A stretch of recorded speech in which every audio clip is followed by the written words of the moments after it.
In the case of Gary Mansfield and others versus R.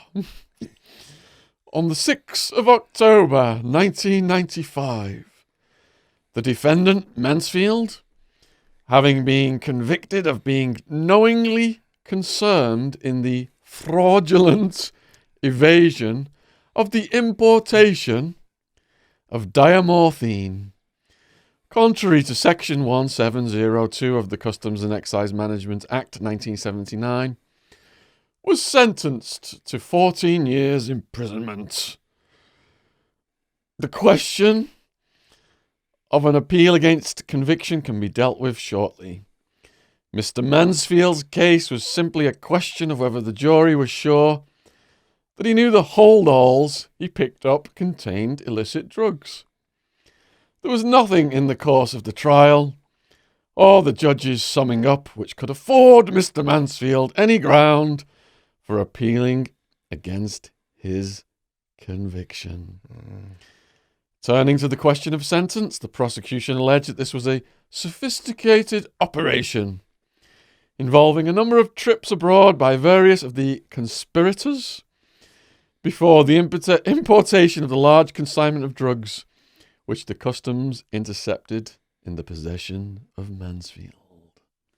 Thanks for coming on, Gary. Oh, no, thank you for inviting me. I thought it was £2 million of heroin. Yeah, well... It was 4. It was 4.2. £4.2 million of heroin. Yeah, they initially said it was 5, but then they come down a little bit. But yeah, 4.2. Had you been in police trouble before that?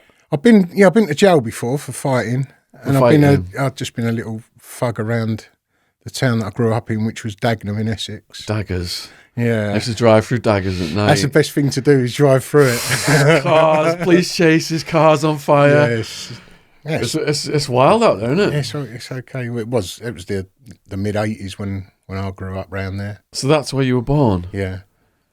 And growing up in the mid-'80s, was it crazier back then? Oh, it was a bit potty. There was a lot of racial stuff going on, the skinheads and, all that sort of stuff going on. It wasn't too good a time to grow up, but I didn't have much choice, did I really? Were you a punk rocker or anything? No, I was an odd-looking skinhead because I've always been a little fat kid, so little fat kid with a bald head, with a skinhead. What music were you into back then? Oh, it was in Madness and Specials and the that ska. sort of thing. Yeah. I remember all that. Top of the Pops. Yeah, that was the best. It was the best. And at school, did you behave yourself? I didn't like school. It didn't sort of appeal to me too much. So you didn't excel? No, not really. I just wanted to get out there as soon as possible. And how young were you when you finished your education? Oh, 6. I went to the end. I was 16. And what did you do then? My dad had a pub in Dagenham. Just went and worked in there for about 18 months. What kind of a pub was it? Oh, it was a really rough pub. It was called the Church Elm, and it was like an ICF pub, like the West Ham. Explain what that is for the Americans. The ICF is in Britain in the 80s and 90s. All football clubs, soccer clubs had affiliated fighting fans, and West Ham were one of the biggest, called the ICF, which was the intercity firm. The intercity was a train they used to catch. I mean, I wasn't part of that, but it was good to be around it. It was exciting. Did you have to get in the mix in the pub when there was fights, just try and stop them? Yeah, see, I did, but only because I was sort of up for it, rather than it was never my job. But I was always a tearaway who enjoyed a scrap, And how old are you when you got in the police trouble for the scrap?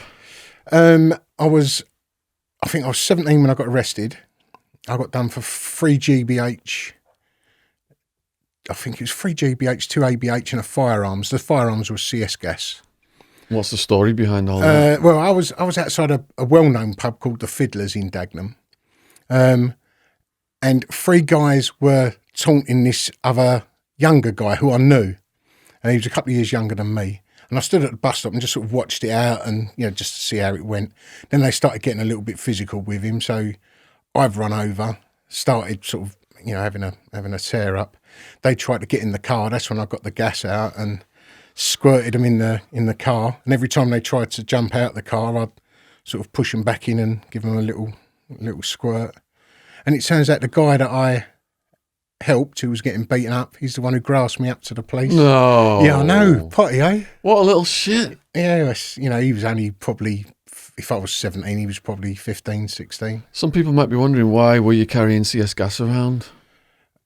I just always used to carry something. Yeah. I wasn't into knives at that point. Just in case anything popped off, because it was a dangerous neighbourhood.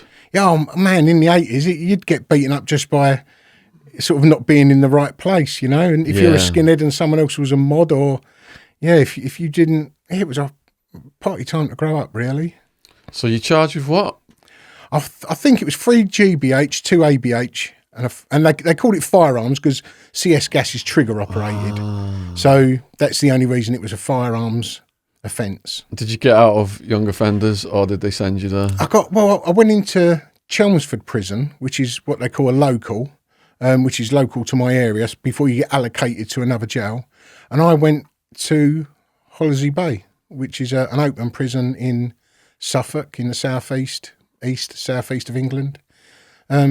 Easy bit of jail, really. I got sentenced to a year, done 6 months.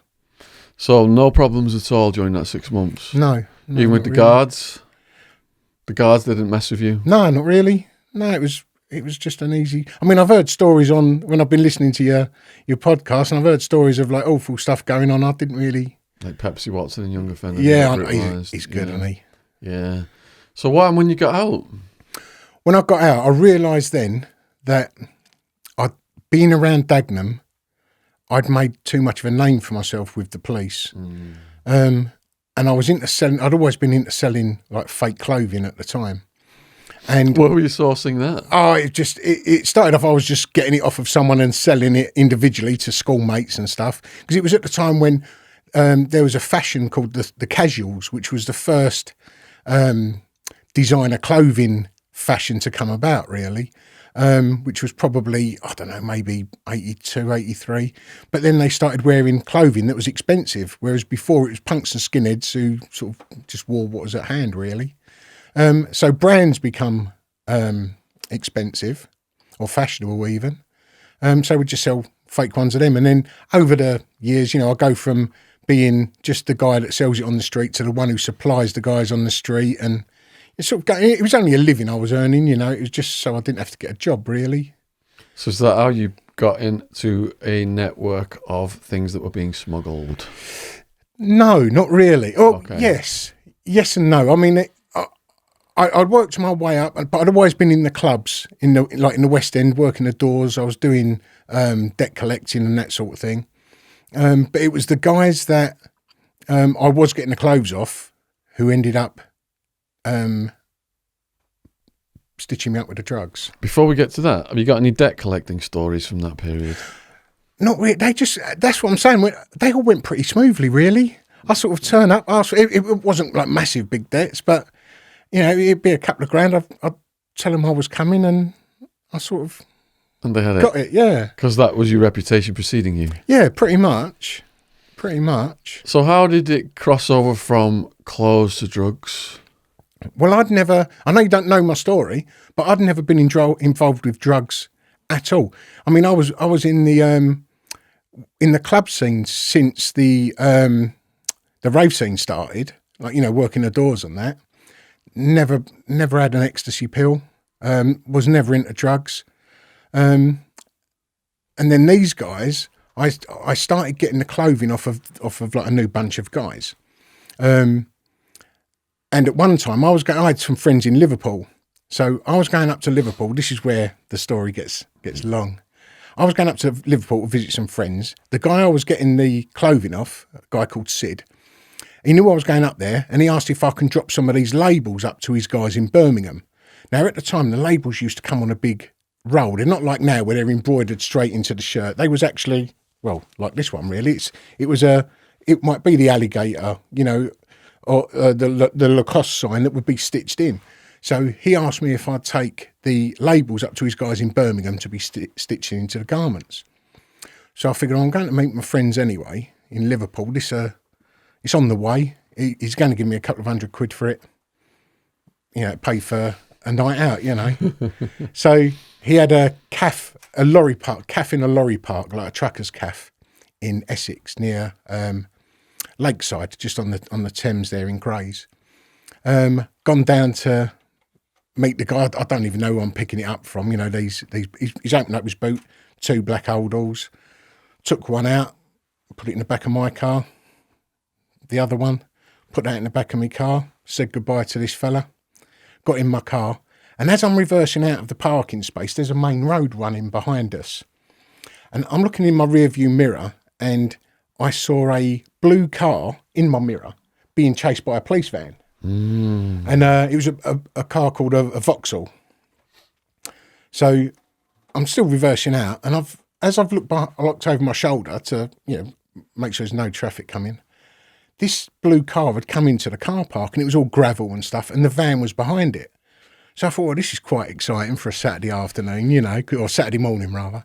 And then the car has screeched to a halt. And this is, bearing in mind, this is all in a couple of seconds. You know how it is when it sort of all goes a bit like this. I looked, and the guy driving had a tie on, and it was a woman in her 40s in the passenger seat. And I thought for a second that don't quite look like the people who would be getting chased by the police, And then the door opened before before the car even come to a stop. And she's got out and started running towards me. And she's shouting and hollering, and I thought, well, surely she ain't going to fucking try and, hijack my car or, like get away like that.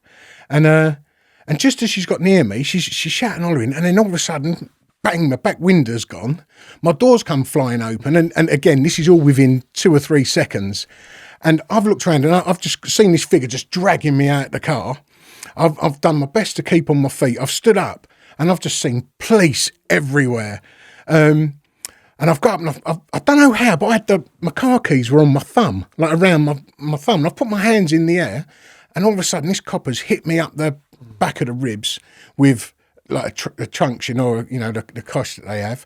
He's hit me up the ribs, and just at that time, he's kicked my left foot away. And my foot's come down, my chin's come down and hit the roof of the car. And I've spun around and pulled my fist back to like give him a clump. And that's when I saw a copper standing there with a gun. He's just going, go on. I thought, fucking hell, they're going to try and, it's as if they're trying to kill me. And even the blonde woman turned out to be customs. She's not quite jumped between us, but she's shouting to the police to calm down, And yourself, it was probably the same feeling that you had when the police busted you. It's more or less silent and slow motion. There's just everything going on. It's a multi-sensory experience, isn't it, And it was just coming from me. They've cuffed me up, put me in the back of the car. And that's when I see them taking the bags out. And I just thought, they're going to be gutted when they see that it's just these labels, and they're getting them all out, putting them on the floor. But I did think at the time, because they was putting these parcels down, which were about the size of a bit of paper, but about maybe 3 inches thick. I'd seen them before, and they were round, what the labels were on. I didn't think too much of it. But when we've got down to the police station, like I told them my name, date of birth and that. When we got down to the police station, there was the desk sergeant. So the customs had to tell the desk sergeant who I was and what I'd been arrested with. So she said words to the effect of, this is Gary Mansfield, is being arrested for the importation of a large amount of Class A drugs, namely diamorphine. Now, I had no idea what diamorphine was. I just heard the word morphine and figured that was something to do with what they have in hospitals.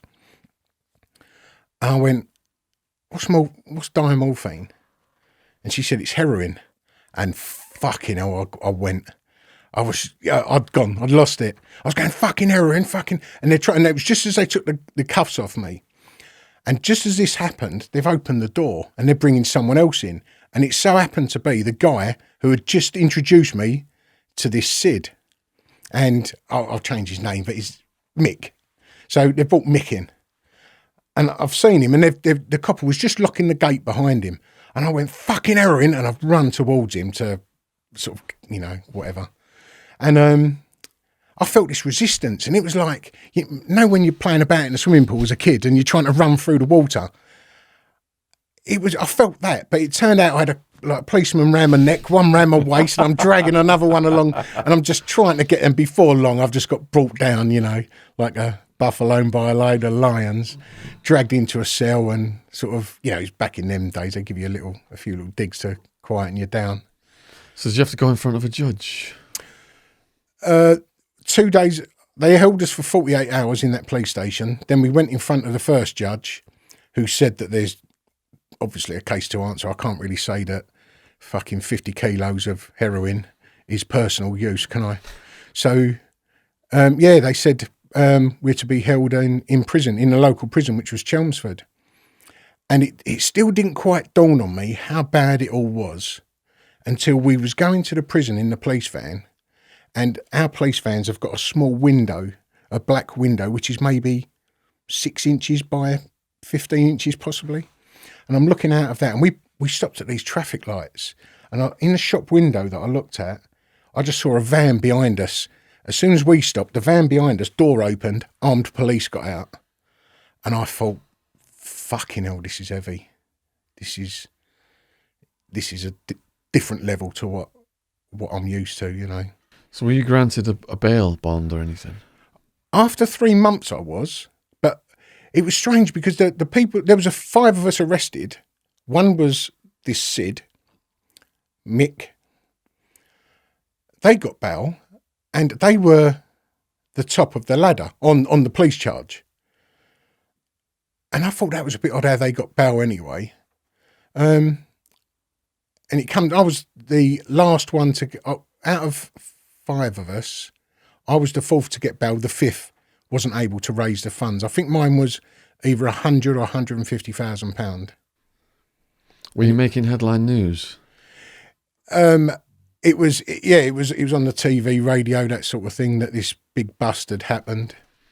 So how are the prisoners receiving you, if it been known how much you had? Well, it was quite a funny old experience, really, because when I went first, I mean, I know that youth prison is a lot different to adult prison, but I knew fully well that, everyone I know was a criminal. I didn't know many people who weren't.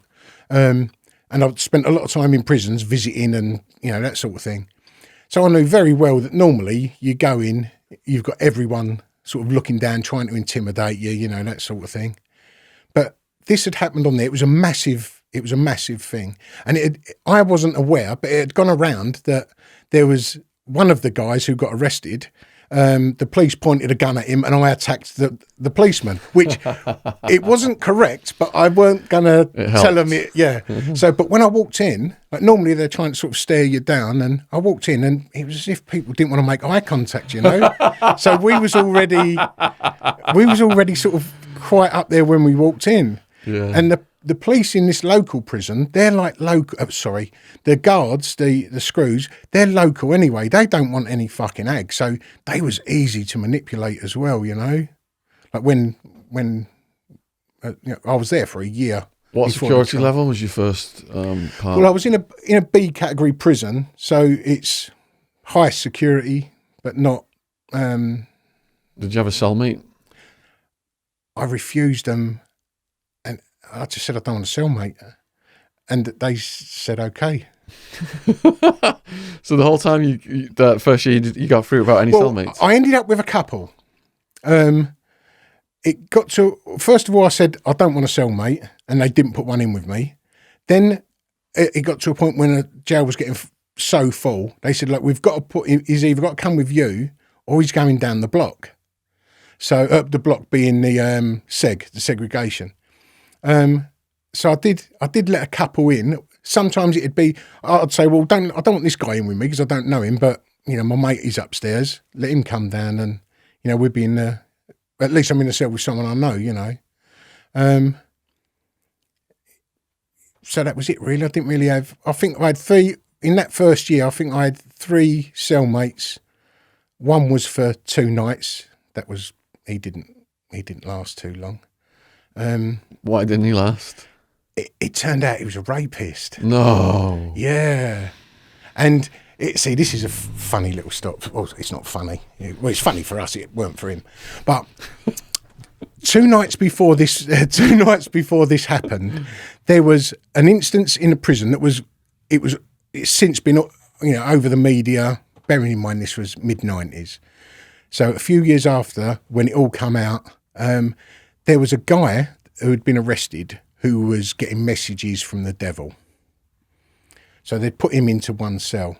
Then there was a guy got brought in who was getting messages from Jesus. So fuck knows why they decide. Well, you know where this is going. They've put him in the same Peter, in the same cell. So you've got and you know who's going to come out on top there, don't you? The devil wins all the time in a tear up. But he killed him, but to an awful extent. Killed him. He didn't just beat him. We had at the time they just brought in these metal sink and toilet. It's just a square metal sink. Beside it, joined to it, was a metal toilet. The devil has got the other guy, and he's just smashing his head on the corner of the sink. When the screws got there, they said that the cell was like nothing you'd ever seen. There was brain matter on the floor.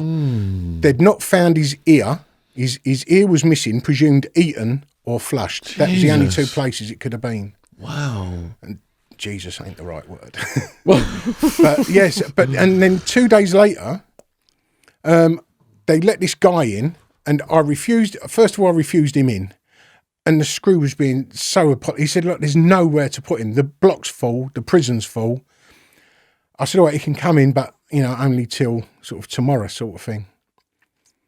So he's come in, and I'm talking to him. I just learned how to do these little cartoon drawing things.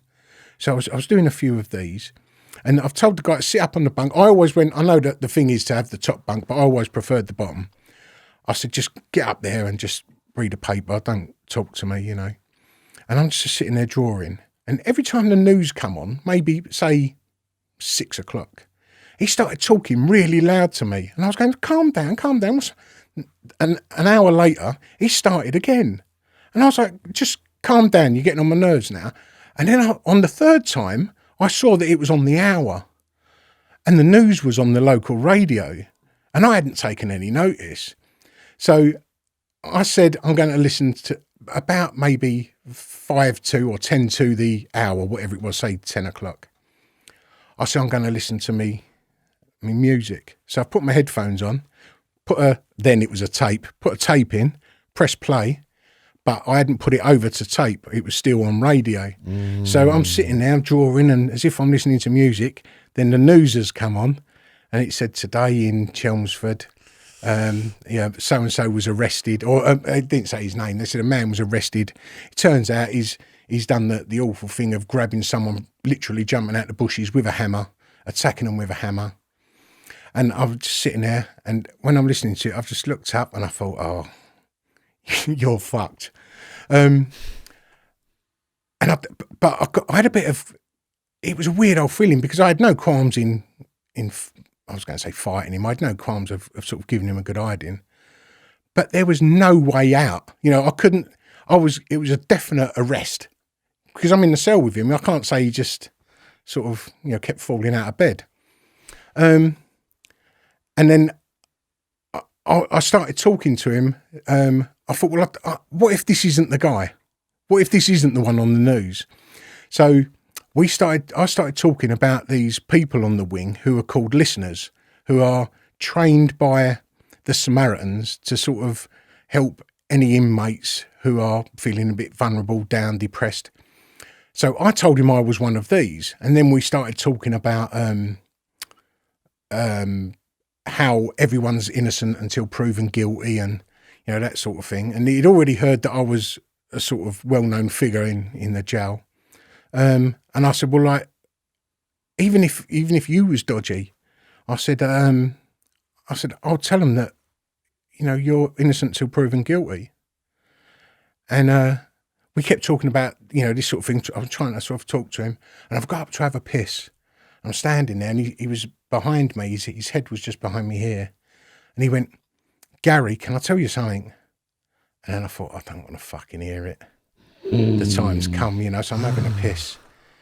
And he went, I'm in for that. You know, there was on the news.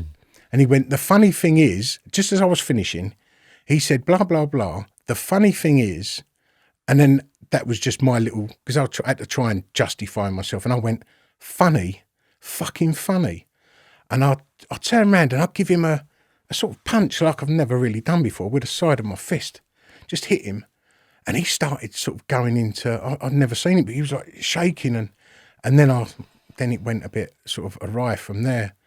And I'd lost my rag so much. And I swore I'd never do it again. I just didn't, it was as if I'd left me body, if you know what I mean. I was just getting him and picking him up off the floor as if he was a pillow with no effort. I was throwing him on the floor, giving him a few digs. And then I remember just picking him up and putting him on the bunk, not one-handed, but I remember putting him on the bunk, and it was as if I was just putting shopping away, you know. And then, but that happened 3 or 4 times. And with him or separate people? Oh no, with him. This night. That night? And, yeah, and I remember someone's going, Gal, what's the matter? And I said, I've got a fucking nonce with me. And they're going, kill him. And at the time, he was in a heap at the bottom of, like just underneath the window. And I'm at the other end near the door. And I could hear him going, kill him. And this is where it goes a bit odd. All of a sudden, it was just like in a film when, like I said earlier, it just went silent.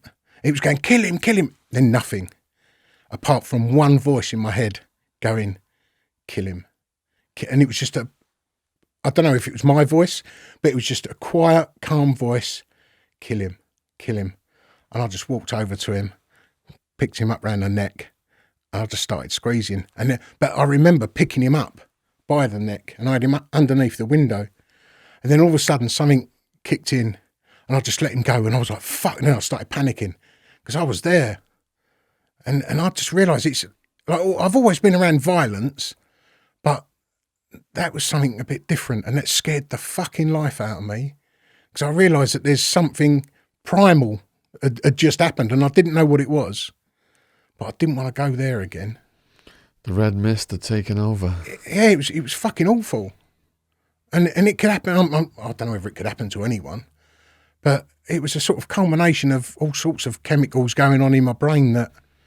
Well, I think we've all got the capacity to kill. I mean, look at how brutal people have been over the ages. We've got to defend ourselves in situations. But this was pure, I was going to say bullying. He was a rapist, so it doesn't matter. But if it was my kid, if it was my child that he'd done it to, there's some sort of justification there, sort of. But me, I don't know. I still can't get to grips with what it was now, but... Well, it's the convict code, isn't it? I mean, think of the women, you know, that fucking he pulled a hammer on, did that too. It's fucking. But I remember the screw coming to the door and he was going, Mansfield, leave him. And this is when I was picking him up and throwing him And I was throwing him against the wall up on the top bunk. And it was as if like I'd had a rag and thrown the rag on the wall, you know, the splatters. And normally the screws wouldn't come running in. One screw come down, one guard come down, looked through the hole, shouted at me, but he can't open the door on his own. He's got to go and get someone else. And they've just opened the door and they're going, Mansfield. And I've just picked him up, thrown him out. And I went, get this prick out of it. And I did say, he keeps jumping off the bed. Or something stupid. I said, he keeps falling off the bed. But I've got him, and the screw went to shut the door. I went, leave that fucking door. I got his mattress. I threw his mattress out. And then I just stood there like a fucking lunatic, possessed, just throwing everything out that he had owned. You know, he had a big bag of bits and pieces. That was all going out the door. And then the next morning, my hands were up, you know, and I've woken up and I've seen all this blood around and I thought, fucking hell. And the screws had opened the door and the mattress was still out there. And there was an arc of maybe 30 cons not making a fucking word when I opened that door. They're like, what the fuck? And I just went, all right. Like trying to sort of make a funny, like make something humorous out of the situation. Yeah.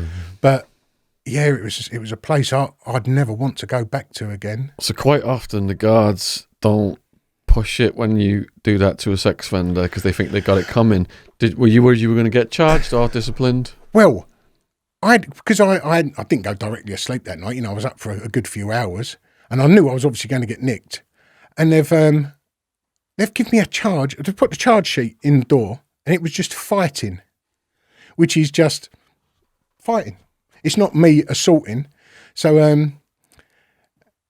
as I'm going down the block to see the governor, this screw who had charged me, he said, just say that he attacked you first, and that's the lowest one. It won't go outside of the prison. It'd be dealt with inside the prison rather than going to court. So I went, fuck that. I said, he's told me that he's a nonce. He told me, he confessed what he'd done. I said, I want it to go out to court. I said, that way, I'll get to court before he does for the rape. I can stand up in court and be a witness and say what he had told me. And the governor, like, I'm saying this to the governor as well. The governor's saying, but then, the guys will treat you like a grass. I said, I don't give a fuck what they think. This is a rapist. That's a different realm, And he found me not guilty. He found me not fucking guilty. We had news crews outside because of what happened to the Devil and Jesus guys. There was news crews outside the jail. And I was going, you've got them fucking people outside there, and then you put a nonce in with me. Like I was, not running it, but, I was a prominent figure in there. Everyone knew what I was like. And they put it's as if they've put him in there on purpose, That's what I was going to say next. They probably did. But they knew they would contain it. They were looking out for you, really. They just want you to do the business. Yeah. And they got what they wanted, But I remember I had a visit the next day, and it was my aunt who had come up to see me. And I've gone out, and it wasn't the next day. It was about 3 days later. And my aunt had come up, and my hand was still all swollen. And she's going, what happened there? And I was going, it's nothing, And then just as we're talking, the ambulance is coming because they took the guy to outside hospital. And they've brought him back a few days later, but the visits room was near the hospital. So the ambulance has come in and they're getting this guy out. And I've looked around, I thought, fucking looked like he'd been in a car crash. And the guys in the visiting room who could see out into the yard were shouting, hollering, like nonce, and, pedo. And my aunt went, is that him? And I went, yeah. And she, oh my God, like the state of him. And I weren't going, well, he fucking deserved it, because of what had happened there. I felt like not sorry for him, but I was thinking more of me, that's what's caused me to have this sort of, and it hasn't happened since, I'm glad to say. So did they try and put anyone else in with you after that? No, it didn't. No one come in with me after that. No one fucking wanted to either. But even so, when they opened the door and said he's got to go in with you, I'd just go to the screw because I didn't get on with. I got on with most of the screws in there, the guards, but there was the odd few who just try to wind up, And I just said, look, if he comes in here, I'm going to fucking batter him. And obviously, you say that so they can't put him in there with you, So what's happening in the court over this first year? Well, in the end, we go to court. So I've been on remand for a year. Go to court. It was meant to be a 6-week trial because there were so many of us. And it turned out to be a 4-week trial. They was talking to a few of us, and I had some very well-known friends outside. And like I said, I was out for 3 months. I finally got a bit of bail for 3 months when they was on us all the time, the customs and police, trying to, because apart from, I know it sounds mad, but apart from £4.2 million worth of drugs, they didn't know if I was part of the conspiracy.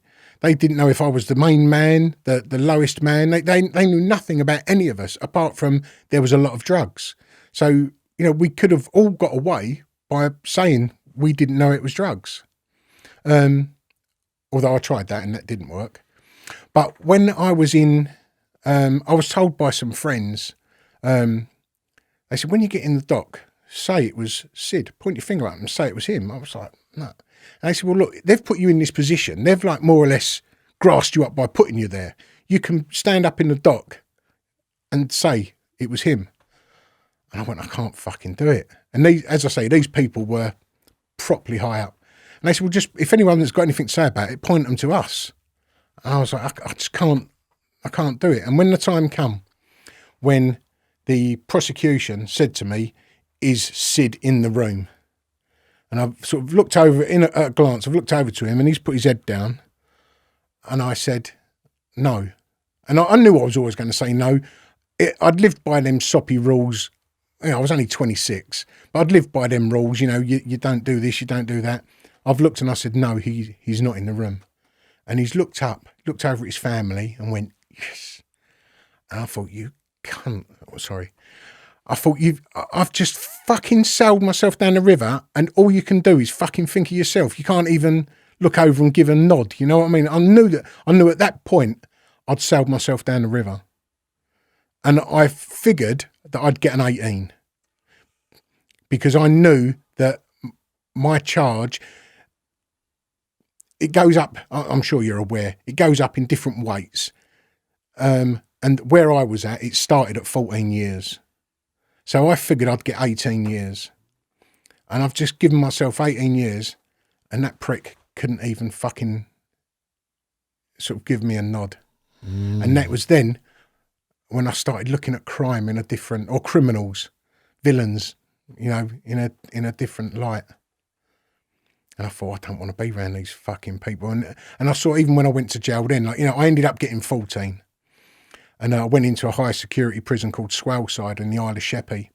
And as soon as I got there, because of the friends I had outside, the better known guys on the inside, as soon as I turned up, you know, they was telling me to come and meet them and, you know, sort of introducing me, they're friends of friends. And so I walked into a good thing there.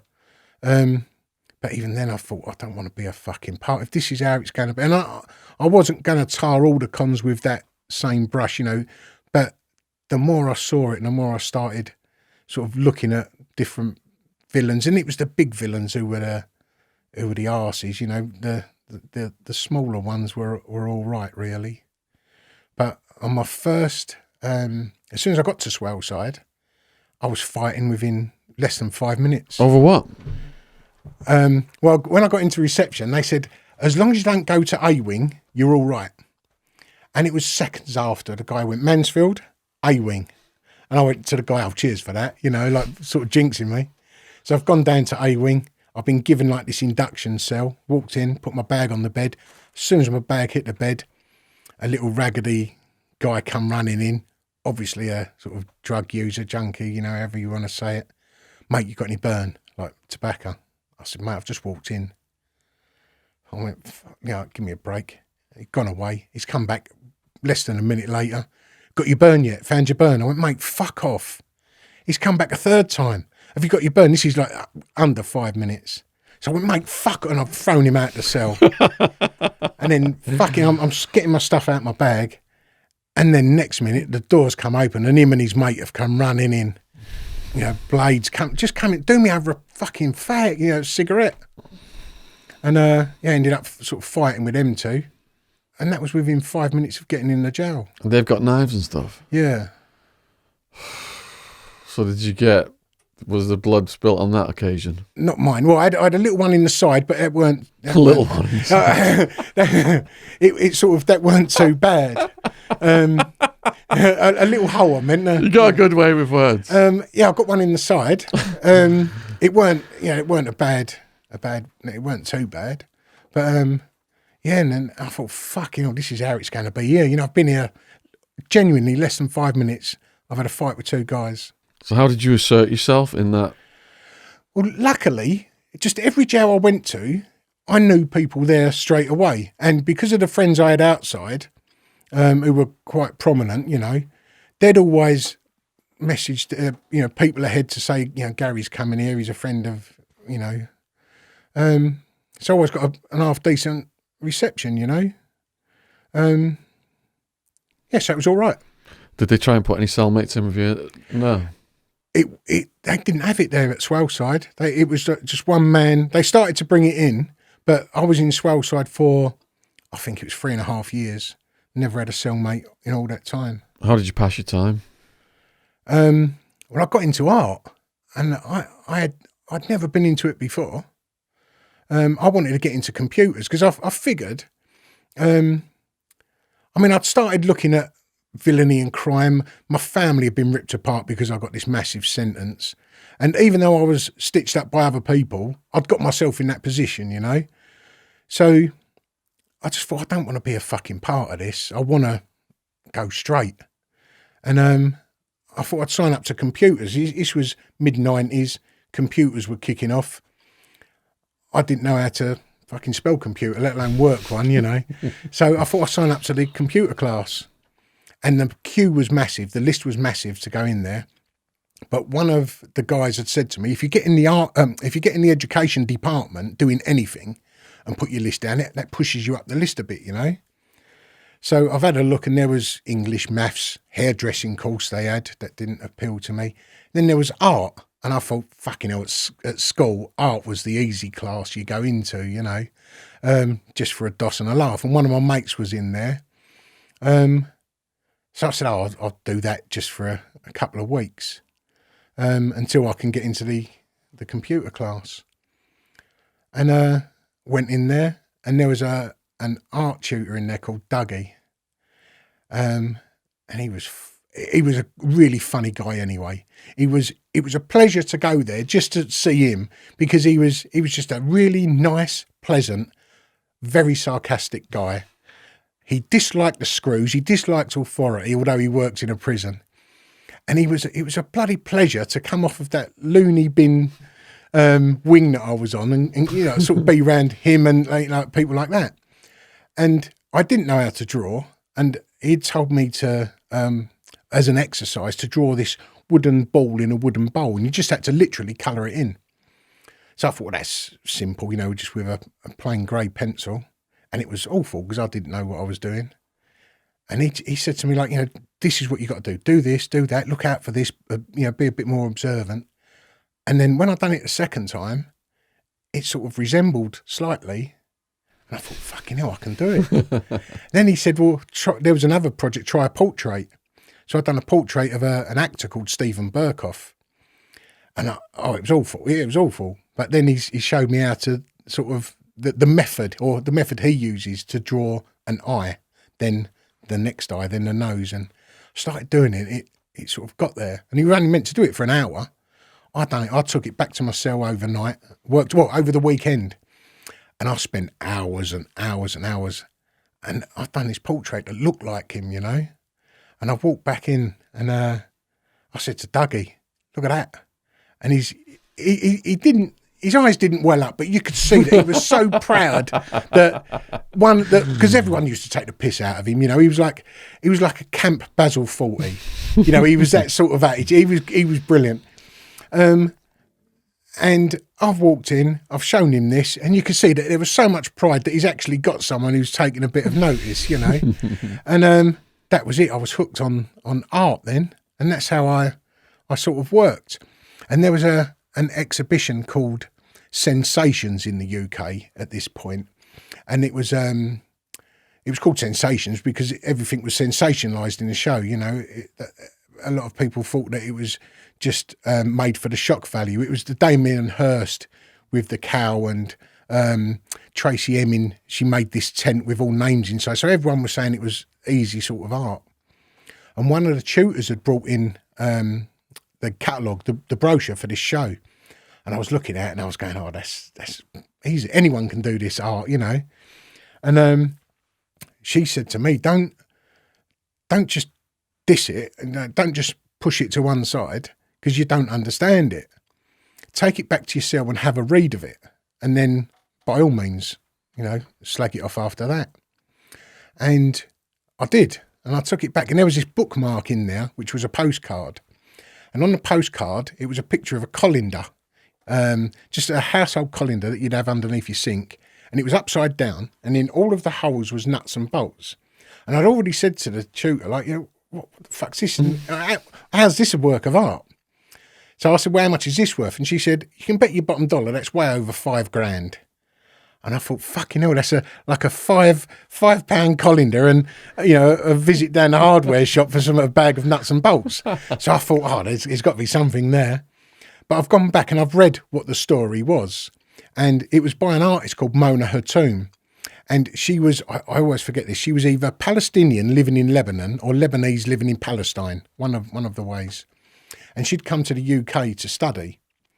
And there was a regime change or an uprising at home, and she wasn't allowed back because she was an educated woman, so she wasn't welcome.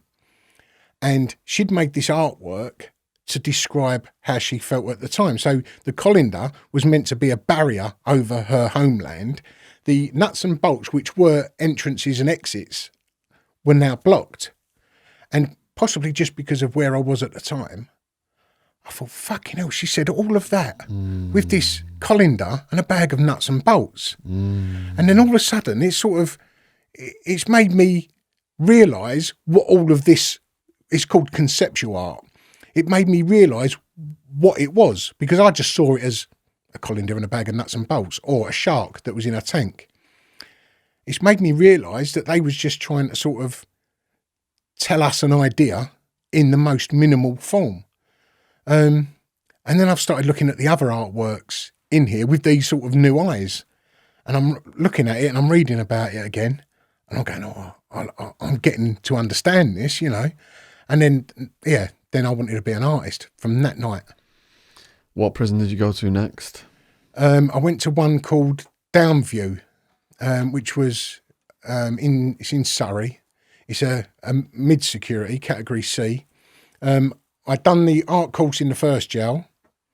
I got told that in Downview I could do the second art class, the second course, which was a lot higher. But it turns out I wasn't able to do it there. But I went.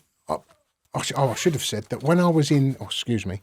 When I was in Swellside, the artists in that book, I wrote to them artists to ask more about their work, and I wrote to about 30 artists, hoping that at least one of them would come back. And there was like, over the next few weeks, there was like 28 out of this 30-odd artists I'd wrote to. And it turns out, I didn't know how famous they were because I didn't know art. But they were like, they're now world-famous artists, and they was at the time, but I didn't know that. And they were responding and they were just sending me letters and packages and just saying get involved, do this, look at this artist. And then I had like artists writing to me that I hadn't even wrote to in the first place because they'd heard about this guy who was into art, because I'd read everything they sent me and I'd reply back and say thank you for this, and out of courtesy I'd read everything that they sent, and it throughout my sentence, they was just like pushing me, not all of the time, every now and then I'd get a letter off of them out of the blue saying, I hope you're all right, what are you up to? And it was fucking amazing, really. I've never done anything like that before in my life. That's amazing. Yeah, well, then what that done is they caught me just at the right time, because I wanted to get out of crime, and this gave me a new fucking family, if you like. You know what I mean? It gave me everything else, because coming out of crime, in crime, you've got the excitement. All that keeps us there is the excitement, the money, and the camaraderie, if you like, and a few other bits and pieces. But luckily, I had that from this other bunch. They was offering me into their world, So I had that bit of camaraderie, even though I'd never met any of them. The excitement was having these, which I've now discovered, or I'd soon discovered, were world famous artists, writing to this guy, And I could have been that nonce, that rapist, for all they knew. So I went to this next prison in the hope of doing like a college course or the next course up. That didn't quite work out. So I was there for 10 months. Why didn't it work out? Because I got told that there was an art tutor there. There was no one there with the qualifications to teach me at the next level. They could only teach me at the level where I just finished. There was a qualification called a GMVQ, and it goes in 3 being the lowest, 2 is the intermediate, and 1 is the advanced. So I'd done the intermediate and I wanted to do the advanced, but there was no one there to teach me it. So that Dougie, who I mentioned earlier, I contacted him and said, I've been sort of sold down the river here, and I had to be in this jail for at least 10 months before I could move on. Well, Dougie had got hold of the next, what the tutors would have to teach the students. He got hold of that and sent it to me and said, look, this is what you need to do. So I sort of taught myself the next course up. So you had a few people looking out for you. Yeah, all the time, and all to do with art. All to do with art. And I've found that, you know, if you just sort of want to make that change and you're honest about it, people are willing to help, you know. So in Downview, did you get any situations? Not really. I didn't. I turned my back on it all. Even in Swellside, when I said that I wanted, if this course I was doing, this GMVQ, I'm going to try and do the best I can to get 100% or to get the top mark. If I don't get the top mark, then I'm not good enough. I'll just carry on what I'm doing. If I do get the top mark, I'm going to turn my back on everything. And I told everyone about it. And come the day when I got, when the assessor come in, after he'd looked at all my coursework, the day he come in and he said to me, this is not only the best I've ever seen, he said, you know, this work is at university level. This work is here. And because I'd had all these people sort of helping me, you know. And as soon as he's told me all that, I was overnight different person. I was no longer a criminal. So your family was in shock over you getting such a big sentence, Yeah. and then you turned to art. How are your relations with your family evolving over your sentence? It was all right. It was a little bit, I mean, it was hard for them. You know how it is yourself for family. They don't tell you how hard it is out here while you're in there. What were the visits like? They was okay. It was at a time when it was nowhere near as bad as it is now with the gang culture working in. The physics were okay. That's what I'm saying. I've listened to your podcast and you know, watched them, and people tell what the horrific things that they went on in the British jails. And although I was aware of that, I didn't witness too much of that. I was lucky enough. Maybe it was just, I don't know. Maybe it's just because I decided to get out of the crime thing altogether, and turned my back on it. That maybe I stepped away from it a little bit more, but. Sometimes when people see someone trying to do well for themselves in prison, they try and spoil it. Well, that's one that I did have, is when I said I no longer want to be a part of this, you know, I've turned, and loads of me mates would go, oh, blind. You know, they knew that I was up for it, you know, that I was up for the change. And it was only when I was like walking around the yard with one of the high-ups, and he went, oh, Gary, he said, there's a fella over on your wing giving me a bit of ag, can you? And I went, no, I've turned my back on it all now. And he went, I'm only asking you to go and have a word with him. I said, I don't fucking want to. And I thought, this is going to get nasty. But I had to make, you know, I wasn't going to let anyone drag me into it again just after I'd made a commitment to myself that I weren't going to. Yeah, because if you have a word and that guy doesn't like that word... Then you're back to where you started again, aren't you? Yeah. So I just said to him, no, I don't want to do it. And we just stopped in the yard. And he just looked at me. It felt like an hour, but it was probably 3 seconds, you know. And he just went... all right. And I thought, fuck, something's going to happen to me here, but it never did. But I think he just realised that, well, I'd said to him that I was going to get out of it if this art thing worked. It had, and I'm sure he just knew that I was going to keep to my word, and he just didn't want the ag of it, you know. Did you come across any other prisoners who were in the news? Yeah, there was a funny one at the time. There was a guy who had... he'd been arrested for, he was bringing in drugs, cannabis, resin, I think it was, in his own aeroplane. And he'd arranged to drop it in a field, but he'd overshot the field. And it had gone through people's greenhouses and like bags of it, you know, landed, it smacked against their houses. Yeah, that was quite a funny one. Yeah, a few little bits and pieces, you know. But once I turned my back on it, which was pretty early on, I didn't give a fuck what happened outside my door. You know, I mean, there was a few high-profile people coming about. The good one was, there was a guy called Bettany. I can't think of his first name, but he was a double agent. And he was in Swellside. They had one what the Americans might call a supermax. You know, they had the prison within a prison, if you like. And because he was I'm not sure what he was. I think he was ex-British service, MI5, 6, that sort of thing. And he was trading with the Russians. And he'd been captured. I don't know how long he got. I think it was an 8 years. And he was in Swellside. And although I'd never seen it, because everyone had to be locked up when he got moved. And we was told that there'd be 4 screws around him all the time and possibly a dog, He was that high profile. And we was on a visit once. And I was out on a visit and we was allowed to, if you wanted to smoke, you had to go into this room out the back. So I've gone into this room that was all it was a cage, but there was one solid wall at the back. So I've gone in there to have a cigarette. There was no one else in the room, so I've just went and stood over in the corner. And as I'm standing there, I've heard a bit of noise coming from out here. And then the door's opened, and I've seen this screw put his head in the door, and fuck knows how he didn't see me. I mean, I'm not the smallest of people, He's looked round, and he went, yeah, it's all right. And they've brought this bloke in. And he's walked in, he's sort of turned round, the door's shut, he's turned around, seen me, and he's sort of had a little start, and I went, all right. And he looked like a nonce. And he had like tracksuit bottoms on with sandals and socks, and he just didn't look right. And I just went, and bearing in mind I'm straight, I've decided to go straight. I just went, what are you in for? And he went, you don't know who I am? And I went, no. And then you've heard the screw go, who are you talking to? And he went, him. And the door's come open. He's looked round. He's seen me. They've just grabbed this guy, pulled him out. He's shouting at me, what are you doing? And then screws coming from everywhere.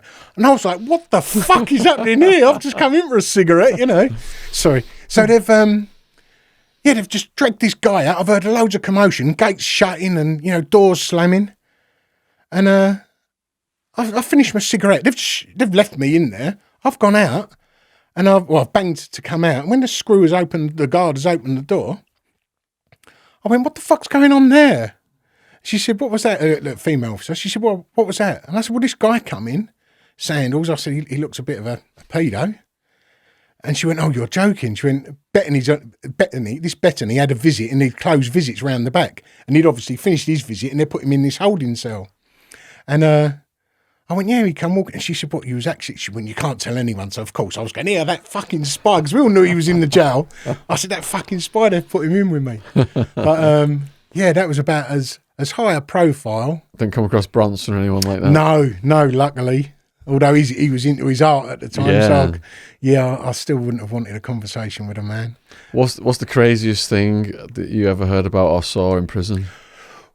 We had Swellside. There was lots of fights there going off a lot, and we was going down to the library one time, and we come off of our spur to go out onto into the main centre of the jail, and then all of a sudden these bells went, and there was just screws flying everywhere, and at this point I was on a drug-free wing, which had a lot less violence than anywhere else, and I was on B wing, and it was happening on A wing, which was the dodgy wing. And there was more commotion than normal going on. And we're looking through, all you could see was through this little slot. So there was like 3 or 4 of us there, and we're all fighting over to see what's going on opposite. And the screws had come off of our wing, just locked us on the wing, left us pretty much alone there while they're dealing with this problem. And we see them bringing this guy out, this young black guy, and the screws might get heavy-handed every now and then. They was properly giving it to this fella, And it turns out he'd smashed a toilet seat and he'd done another screw in the neck. And then we've had the helicopter land to rush him off to hospital. That was the most violent one that I'd heard of there. But Swellside, there was lots of more or less funny stories rather than violence. What was the funniest stories you got? Well, there was a guy called Gary. I called him Gary. His name was Gary. I just couldn't think of another name. But one Christmas or New Year's Eve, we'd made a load of hooch, or he had made a load of hooch, and they used to have these cleaners trolleys, and it was 2 big square buckets, one for, I presume, one for dirty water, one for clean water. But he'd taken one of them off, and he was sitting in this trolley, and the front trolley was filled up of hooch. And the screws were there. They were just letting us carry on. And he was just going round, sort of like shuffling along on this little trolley, just going round people's cells, banging on the, bearing in mind he's like sitting on the floor more or less. He's banging on doors, offering us this hooch. And he was out of his nut drunk. He was so drunk. And then come banging up time, which was, I can't remember, maybe 5 to 8 or something. They're calling out his surname. Say his surname's Thomas. Thomas. Nothing. And the screws were shitting themselves because they'd let us just do what we wanted for this night, you know. And then looking round for him. We got banged up at, like, as I say, 5 to 8. Doors had to be shut, and then the final lock come round. After 8 o'clock, your doors can't be locked. We heard a bit of commotion at about 20 past 8, doors opening and closing and a bit of commotion. Well, it turns out the next day, fuck knows how, he'd got himself in the cleaner's cupboard, but it was locked. And he'd fallen asleep in there drunk. So the screws are looking around for him, and all the time he was in this door, which was feet away from the screws, but one of them had heard him snoring. So I don't know how, but they've opened the door and he's in this locked cupboard. You know, that was a good old one. I had a little bit of trouble when I said that I wanted to be away from crime. I only had one instance where all of a sudden this particular guy started taking a few liberties with me. Maybe he thought that I don't know, maybe seen God or something, I don't know. But because I said, and I had changed as well with my whole attitude, you know, I was no longer boisterous and... Exactly what was he doing? He was just sort of like jumping in front of me and just doing the stuff that would normally start a row. And, like, you know, it'd go to... Not that I'd let him jump in front of me, but he would go in front of me and I'd go, excuse me, mate. Rather than normally you just grab hold of him and go, fuck off. I go, excuse me, mate. Still push him out the queue, but nicely, because now I'm a nice person. Waiting for the phone.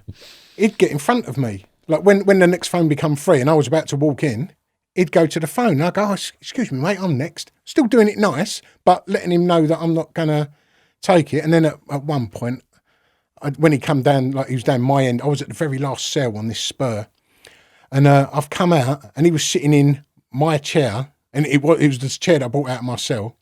I come out, and he was sitting there talking to someone, and I've come out to get some water or to go and see someone, and I thought, well, that's all right. He's just sitting in a chair. Walked off to see him, come back. I went, jump up, mate, please. He went, yeah, I will in a minute. I went, it's my chair you got there, mate. He went, yeah, I'll only be a minute. Then him and the chair got dragged into my cell and we went that way, you know, and it really fucking annoyed me that it was like I was just being so nice and he's dragged me back there again, you know, where I didn't want to go. Do you think he did it on purpose because you're doing something good? I think, I don't know. I don't know.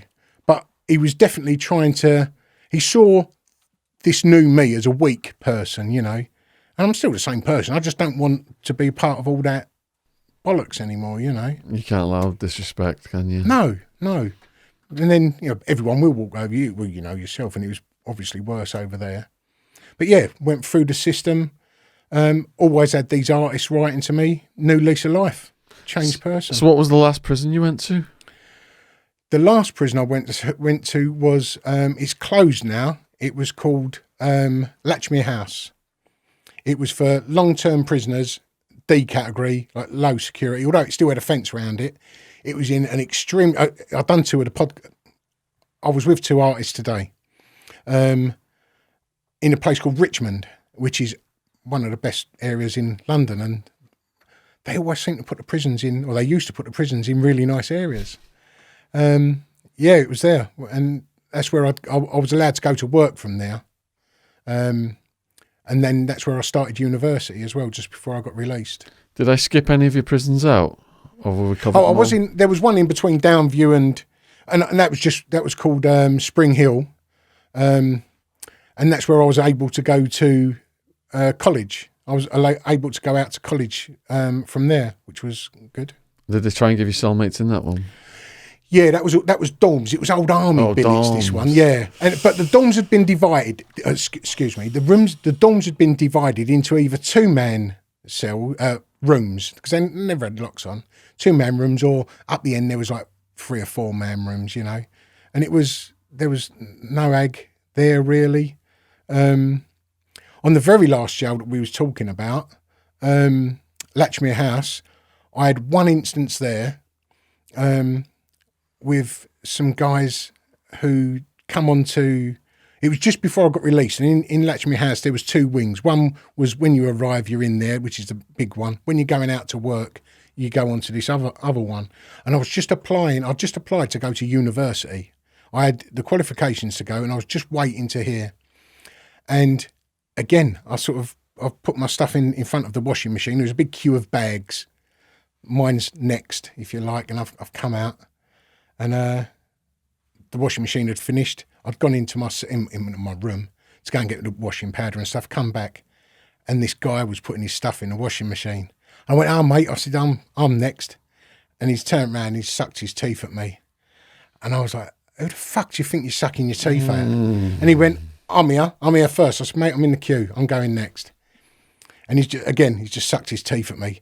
And he's bent over, and I've just gone up behind him, just pushed his arse with my foot, give him a good old shove. And I'd love to say his head went in the washing machine, but it didn't. But he's smacked into the washing machine. He's got up. I've given him a dig, and he's fucked off. And then he has come back with a mate as well. With a weapon or anything? No weapons, but I've just put all my stuff in there. I've shut the door. As I've turned around, he was there with his mate, and they'd shut the door into this laundry room. And he's gone, "That's him," like to his mate. And they've come over. This guy, I knew him he knew me from Swaleside, but he only knew me as a decent, and he even went, "He's all right." I didn't know him from, I didn't recognise him at this point, but he said to this guy, he went, "He's all right." But then he weren't having any of it. He's come to me. He's had to back his mate up, and that got nasty. But the main guy, the main black guy in that jail was a guy called Ninja, and I'd had a bit of a turnout with him in Swaleside when I first got there. But we had that sort of mutual respect. When you say you had a turnout with him, can you describe what happened? It was a friend of his was fighting with a friend of mine, and it just went that way. We ended up fighting. Fucking stupid. We ended up fighting. I was getting the better of him, and then I've stopped being all noble. He's got up, and then he smashed me. I'm not going to try and lie. But yeah, he gave me a bit of a good hiding. But I wasn't aware, but he'd always said about how he respected me for the way when I beat him, I sort of got up and went to help him up again. And it turned out he'd always been a little bit guilty of taking it further, because I'd stopped, I beat him, I beat him enough, and I've helped him up. When he's got up, that's when he's done me, and he did sort of teach me a lesson, really. He weren't called Ninja for nothing, I've probably got a lucky punching or something. But when I'd had a row with these two guys in the laundry room, he'd gone back, and Ninja, it turns out Ninja, I found this out later, Ninja had said to him, like, "What's the matter?" And like, "What's happened to you two?" And they said, "Oh, we've just had a row over on like the other unit." And he said, "Oh, who was that with?" He said, we went, "Big fat bloke who laughs a lot." And he went, "Yeah, I know him." He said, "I've run in with him." He went, "And fucking serve you right for taking liberties with him." And yeah, that was good, because that could have gone another way as well, So what would you tell young people about prison survival? Well, it's changed a lot, and it is just what everyone else says. Don't borrow. Don't try and think you're a tough man. And don't tell tall stories, because everyone, as much as, a lot of the people in jail aren't educated, possibly, as such, everyone can see a fucking liar when he's stood in front of you, It's just, I hope you get out of there. When you live with that many people, it's like they have X-ray vision on you, isn't it? They see everything through you. Well, it's a good experience to get to know people, because although you may not understand why you're not trusting that person, it probably turns out that he's an untrustworthy, or they're an untrustworthy person, because we've spent so much time in a confined space with a whole range of really nice people down to fucking nasty, horrible people. And when you're in that close a proximity to all types of people, you sort of tend to get to know personalities and just even human instincts. We learn that, we might have just had a row or an argument here, and then what caused it is what stays in our mind, so we sort of don't go there again. What were your biggest lessons you learned inside? Say no. I've said that a few times to people, is don't be frightened to say no. Because like I say, when that guy asked me to go and sort someone out on my wing, if I would have said yes, it would have very possibly set me back. And I'd sort of made this new path for myself. It would have very possibly set me back and put me back on that old path. But if you've got not even guts, but if you're just not afraid to say no, if they talk down to you or, sort of call you whatever for saying no, call you weak or whatever, let them crack on because, inside that you're not. To say no to someone is actually stronger, isn't it? Sometimes, especially someone who's at the top of the pecking order. Yeah. That person respects that you're not just bowing down to them. I mean, I must have done it in a certain way. I mean, I was not friends with him, but I was definitely not at his level. But I know that he had a half a respect for me. So I think it was the way that I said no. I weren't saying, no, I ain't doing what you're telling me, because I'd have had my throat slit, I made it clear to him in a nice way that I don't want to be a part of that anymore. What did you learn about yourself? Oh, so much. I am a fucking totally different person to the person I was when I went in. Totally, my whole identity has changed. Who were you when you went in? What characteristics? I was a thug. I had no care for anyone but me. I sort of believed in all that old bollocks rhetoric that, we're all together, and it, most of the time, it ain't. Everyone in jail's in it for themselves, and I believed in that criminal code, which fucking hardly anyone believes in. They all say about it or write about it, and most of the time they didn't believe in it. But yeah, you got to just try and be strong and just be the person that I wanted to be, the person that my family would like me to be, And yeah, when I was in, I started a degree. So I did go out from one institution, walked straight into another, I started university 3 weeks before I was released. And that was art? Fine art, yeah. Fine art. Yeah. And that was, I think I should have left it a year or so, because I've come out of this, although I was in a low category prison, it's still very violent, testosterone filled, macho environment. And then I'm coming out of there in the morning, going into university, when it's just completely liberal, open thinking. And it was at times a bit too much for me to handle. And I had a few sort of setbacks while I was in university, because they're coming into a world where you debate and not argue, but, if they disagree with you, they'd tell you. And whereas in jail, you disagree with your fists, So I'd say something and someone go, well, I disagree. And then I'd say, I don't give a fuck what you think.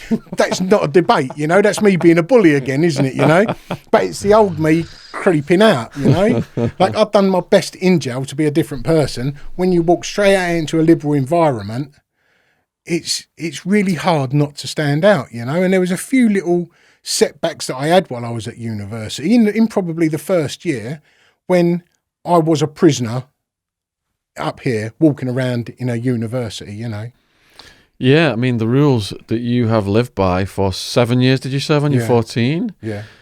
They don't apply to the outside world in many cases, do they? And I was coming out and I wasn't institutionalised, without a doubt, I mean, there was one instance where you come up from the bar, and I didn't really drink.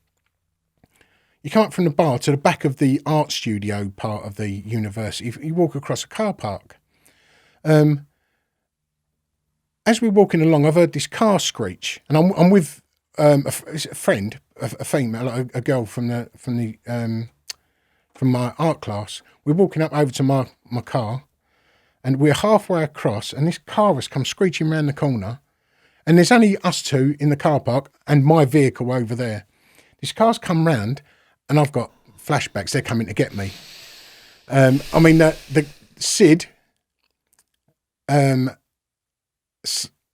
I told Sid I was going to see him when I got out, and he said he's like, at this time, just before I got released, he said, I'm not scared of you. And then when I started getting town visits, it turns out he had 2 bodyguards with him. When I got released, he moved to Spain. So I think he might have been a little bit wary of me. So throughout your incarceration, were you bumping into your co-defendants? No, there was only 2 of us who got found guilty. Everyone else went. There was me and the guy I got the bags off. Everybody else walked. Everybody else walked. One of them got arrested with a loaded gun. He walked, which I've never really... Do you think you were set up? Oh, without a doubt. Apart from him setting you up, I mean, was it like a sacrifice? Like that's what I reckon. I mean, I can never say. But when I've looked at loads of different stuff and put together all... Before I got nicked, there was like different people were doing... When people just act a little bit different. And at the time, you go, well, why are they doing that? And then just push it away. And they was friends with these, and everyone was trying to get me involved with this Sid. Not everyone, several people were trying to get me involved with him. And at the time, I thought, why are they all pushing me towards him? Then I'm thinking, maybe they're just trying to help me. He can sell a bit of cheap clobber, a bit of cheap clothing, because he was higher up in it. And I mean, I can't go to. I mean, they're dead now, but I couldn't go to these people and go, was you trying to set me up with him? Because it's just going to sort of unearth. Because big drug organisations are often working with the police. They'll sacrifice people, let the police make a big headline bust to cover up what they're doing. Yeah, well, I try not to go down the conspiracy side of my case, but there was stuff coming up in the paperwork about this guy in Birmingham who had I got told it was a code name of Superman. So there was stuff coming up about this Superman who was talking to customs, or who was talking to a copper who in turn was talking to customs. Now, I never knew if any of this was true, but it really answered a lot of questions that I had floating about in here. And by this point, by the time I started to find out all of this and put it all together, it was like 5 years down the line, and I was no longer that person. And I was thinking for the first, after I got sentenced, 18 months after I was sentenced, so it's up to 2.5 years in, every single night I was going to bed and I had it in my mind that I was going to go and when I get released, I was going to go and kidnap Sid, I was going to go and kidnap Mike, and I knew exactly what I was going to do to him, where I was going to take him, what was going to happen to him, and my excuse for where I was, like my alibi for that night. And then I had a friend of mine, Kenny, he come down and he mentioned something one time, and I went, well, I told him that. And as I was telling him, he went, Gal, you've got to get that out of your fucking head, mate. Because he could see that it was like raging me inside, And then I just realised that he's right. It was just churning me up. I was going to do a lot of hard bird. My sentence was going to be hard to do with this rage inside me. And that was at the point when I'm deciding to turn. And then I thought, well, fuck them. I'm here, they're out there. I can walk out with my head high, knowing that I done it properly within them unwritten rules. And them snakes have got to go around forever with their head held low. What have you got written down on this? We've gone through most of this. Just about being released. I had an instant when I was released. I'd been working in clubs all the time before I went away. I was still sort of putting doormen into clubs and stuff while I was away. There was someone in charge of it. There was a club in Dartford, and it was just like a social club where I just had a couple of doormen, and I was getting a few quid off of them each week. And I wasn't allowed to work in the clubs anymore because you had to be licensed. But I thought, oh, fuck it, I'm an artist now. I'm an art student. So I got someone's license and went on Photoshop and put me on it and my name and, that sort of thing. So I had my own license. Well, we all had a license, It was all the same number, but we all had a license. So I was working in this club, and there was me and like the other guy was a ex-con. He was out on, I think he'd just been released. And I said, oh yeah, come work at the club, And then there was a function room upstairs, there was a pub downstairs, and a marquee, like a big tent outside, that done functions. And then there was a bit of commotion over there. So I went walking over there, and this guy has just turned round with a gun in his hand. And he's got his girlfriend, he's got hold of his girlfriend, she's screaming. He's pointing his gun at me. I've just put my hands up. I'm walking back. He's going, fucking get back. This slag bloke. And he's got a by the hair. I'm going, mate. And I didn't know whether it was his wife, girlfriend, just a punter. He's screaming. This guy, Paul, I can't even change his name now, but Paul, he's come running out. He's seen it as well. And he's gone, fuck. And he's pointing the gun at the pair of us. And there's only us two. We're putting our hands up in the air. He's shouting on at his bed. We've found out that it's his girlfriend. And he's just going potty with his gun. He hasn't fired it off. So I've sort of give Paul the eye, and I've started working my way round. We're probably about 6 feet away from him, maybe 4 feet, and to sort of make this arc. So I'm figuring, because he's concentrating on me, I'm figuring if he's pointing the gun at me, if I can turn him away, Paul can jump on him. And hopefully, if the gun goes off, it won't hit me. So we've turned away. We're sort of like 180 degrees. And I'm looking at Paul. And he's just looking back at me. And I'm like, I'm trying to telepathically go, well, fucking jump on him then. It turns out that he thought he didn't want to do that in case the gun went off and it would definitely hit me. So I thought, fucking hell, nothing. So I went, oh, fuck you. Because the guy's shouting at me. I went, oh, fuck you. And I went walking off I turned around, turned my back on him, walked away to the main road. So I thought, well, if he comes with me, he'll come out to the main road. There's all these people passing. There's going to be some instances when he's going to look away. Then I can jump on him. He followed me out there. And he went, where the fuck are you going? I went, oh, fuck, I've had enough. I'm going home. I walked away. And I thought, well, surely someone's going to jump on him now. And they never did. He's still got hold of his bird. He's pointing the gun at his girlfriend, pointing the gun at her, pointing the gun at me. So we've gone walking back in again. So now it's getting fucking comical now. And I'm even saying stuff to him, I was obviously a bit nervous. I'm saying things that are sort of funny. And even this Paul is laughing. And this guy is just shouting back at us. And I've put my hand in my pocket and I pulled out my cigarettes. And I went, just smoke. And I put my hand in my pocket and he went, what are you doing? I went, I'm getting my cigarettes. He went, okay, you can get them. So I pulled them out. I said, do you want a cigarette? He went, give me a cigarette. He's gone. He's fucked. He went, give me a cigarette. So I went, all right, here's a cigarette. So I've always lit my cigarette with my lighter in my right hand. So I've lit my cigarette. I went, do you want a light? And he went, yeah. So the prick has got his gun in his hand. He's put his face out to me. I've got my left hand. He's put the gun down and bang, I've hit him. He's just gone over and he landed on this rockery, where you have sort of plants within big boulders. He's gone down on there. We've gone down on him. The gun's next to me. I'm even got the sense of mind not to touch it with my hands. I'm pushing it away with my elbow. We've given him an hiding. And now it turns out we've spoke to his girlfriend. We've found out that's his girlfriend. We've pushed her to one side. I'm going, now fuck off before the police turn up. So we've given him a bit of a dig. He's got blood coming down his face. Now I've said fuck off before the police arrive. The manager's come out with in the clubs they used to have these cotton money bags. So she's given me one of them. I've put the gun in there. I said go and put that in the safe. Hopefully the police won't turn up.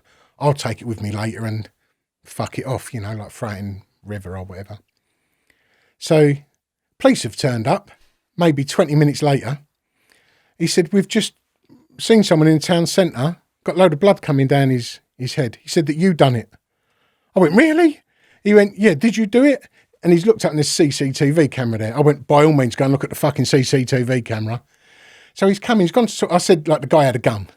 I said, the gun's in the office. He said, what was you going to do with it? I said, we was going to call the police and, and for whatever reason, the manager didn't do it. So I've sort of put it on her. The cop has come out maybe 20 minutes later with his gun. He's got it in a plastic evidence bag. He went, it's a replica. He went, so you've beat a man up for no reason. I went, are you fucking serious? I said, he had me. There was like about 8 or 9 of us there. I said, it's on CCTV that he's got this gun to us. And you're having a go at me about like having the fucking, like getting the gun off him and giving him a bit of a dig. So he's fucked off. The copper's gone. And that's like really rolled me. I thought I've done something at the time I thought was quite fucking heroic, you know what I mean? And I'm getting slagged off for it. So he's fucked off, he's gone. At the end of the night, I've got in my car, in this there was like a staff car park.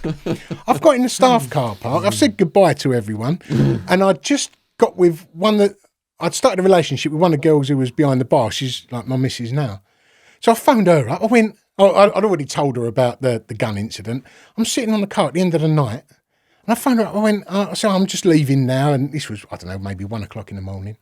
I said, I'm just leaving. As I'm on the phone, these two blokes have walked past. One's got a gun in his hand, one's got a sawn-off shotgun, and they've both got masks on. And I can't remember who the other one was, but one was George Clinton. Was it George Clinton?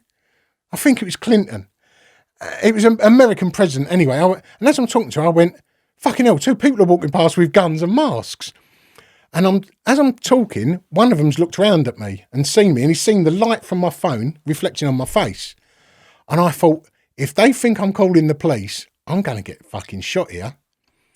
And he just looks at me and he went, and I thought, fucking hell, I know it, because I knew the scallywags in there. I thought, fucking hell, is he telling me he knows me or... And I went, I said, they're going to rob the place. And I thought, if I can just sneak underneath that camera, because I knew that was the only camera that would see me. I thought, if I can get under there, I'm just going to go. I'm not supposed to be working in the club. I'm out on parole. Everything was fucking wrong. So I thought, I'm just going to go. So I've sneaked underneath this this camera. Then all of a sudden, one of the barmaids has come running out screaming. She's seen me. She's going, Gary, get. And I thought, fucking hell, I'm involved now. So I've got out, and I can watch my. She went, there's two men with guns, and they're trying to rob the place. And I was going, right, you go in. And there was this other big function room. I said, right, go in there. Then other guys and the barman and bar staff have come running out. I was going, right, get in there. And then I said, where are they? And they said, they've run out. It turns out they went to a wrong door. The alarm went off on the door that they opened. And they'd fled. But at the point, a guy they had to go down this alley into this door, and they'd just picked the wrong door. One of them wasn't alarmed, one was. There was a guy down there at the end, just a punter, having a piss.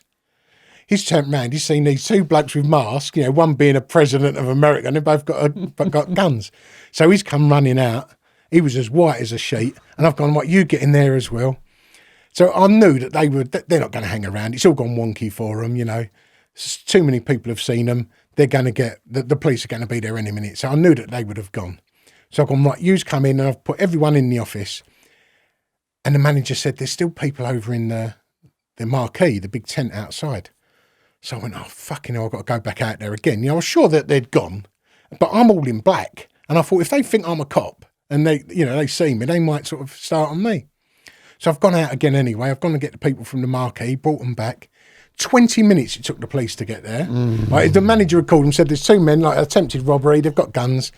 20 minutes later, and I've kept everyone in the room. Oh, and what was funny, one of the barmaids said, my boyfriend's outside, he's coming to pick me up. She went, and she's trying to call him, but there was because we'd gone into the centre of the building, there's no reception. She said, I can't get through to him. She went, would you go out and tell him to go? And I went, what? So you want me to go out again where the guys are with the guns? So I went, all right. So I've gone walking out there, and I've gone walking towards his car, and he's just sitting there with his mate in the passenger seat. I've gone walking over to him, and he's on his phone. And I've tapped on the window. He's just looked at me and accelerated off. He looked at me and he's gone. He's gone out of these gates I was just talking about, gone, done a left. And I was like, what the fuck just happened there? And I've gone walking back in, and I tapped on the window. She went, I got through to him, told him that there's men with guns. Just as I tapped on the window, he thought I was one and fucking rocketed off, But yeah, when the police turned up, as I say, 20 minutes later, by this time, we've all come out, we're in the bar, we're looking out the windows, and I said, well, look, we probably can't go until they've got here.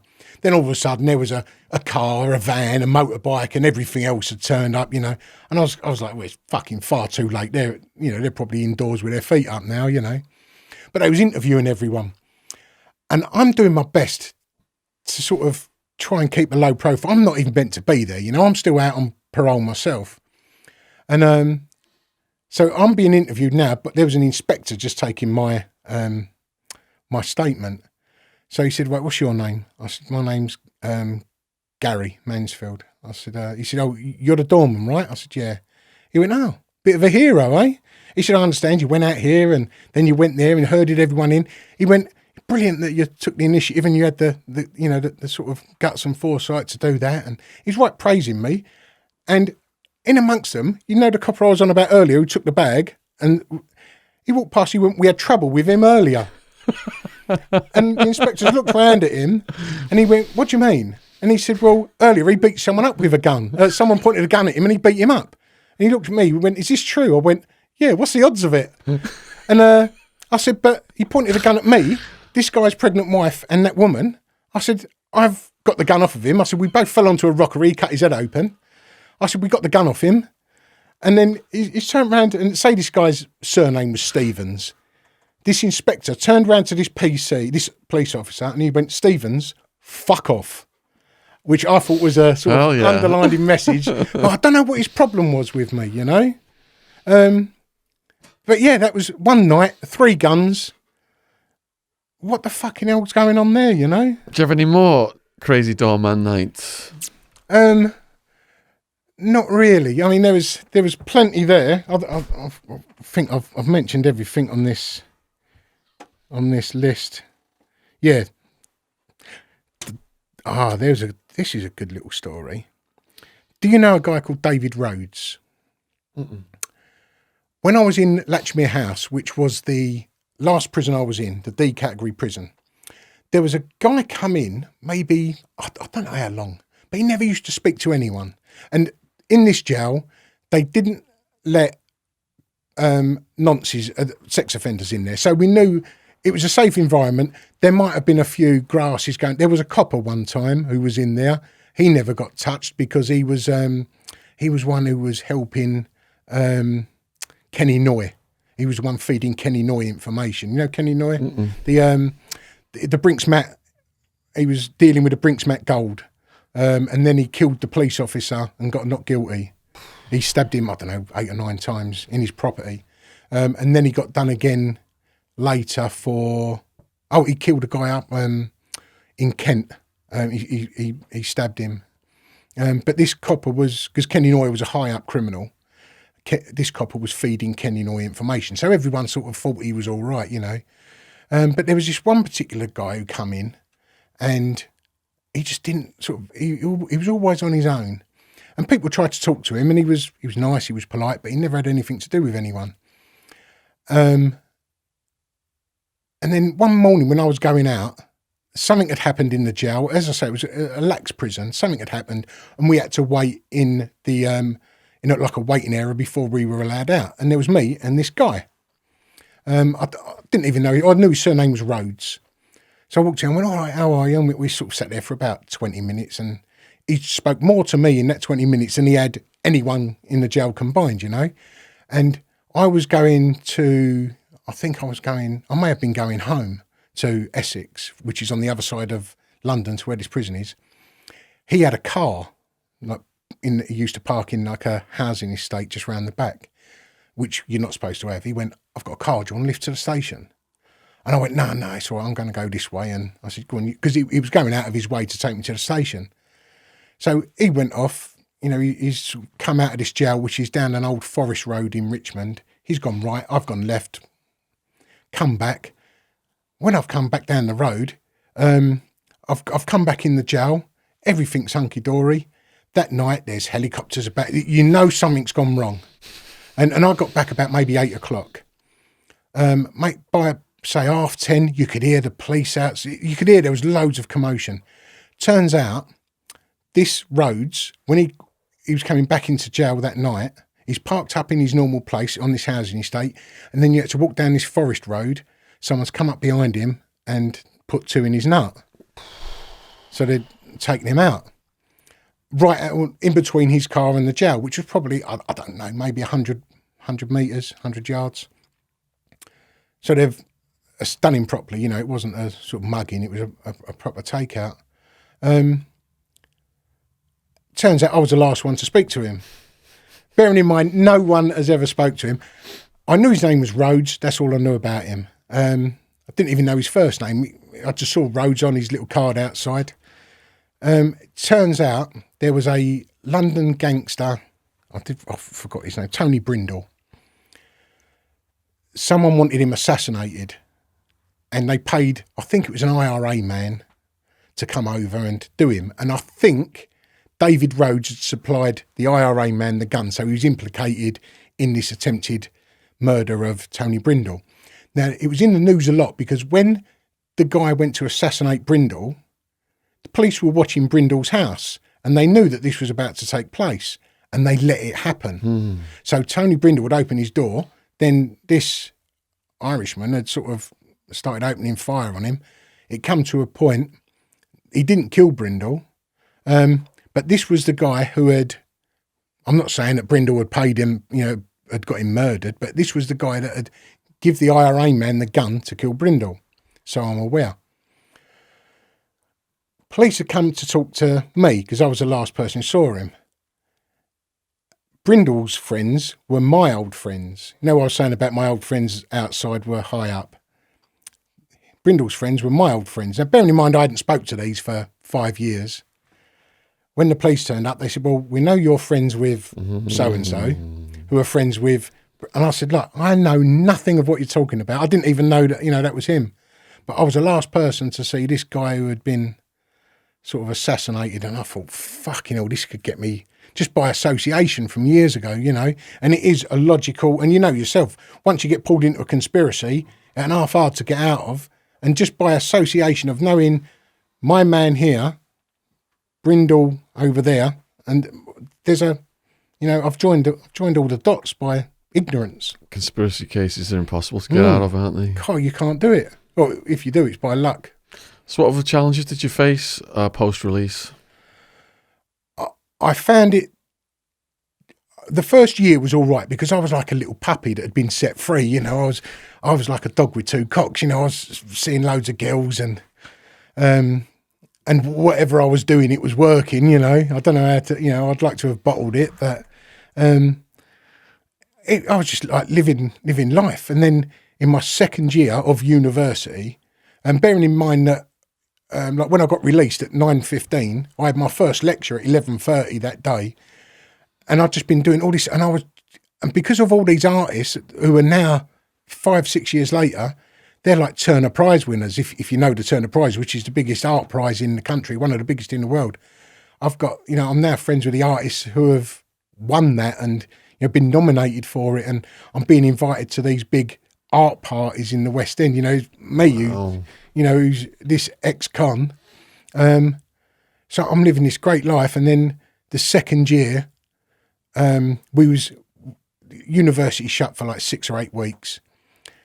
And it was during that time when I wasn't occupied. Although I was still making my own artwork, it was at that point when I wasn't occupied that I had time to reflect and sort of catch up with reality, if you like.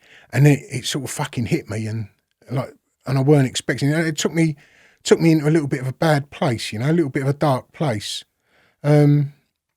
I think it's just where I didn't have, coming from one environment straight into another, hadn't had time to sit down and sort of let myself be free, if you know what I mean. But yeah, I come through it all right. How did you come through it? Did you focus on certain things?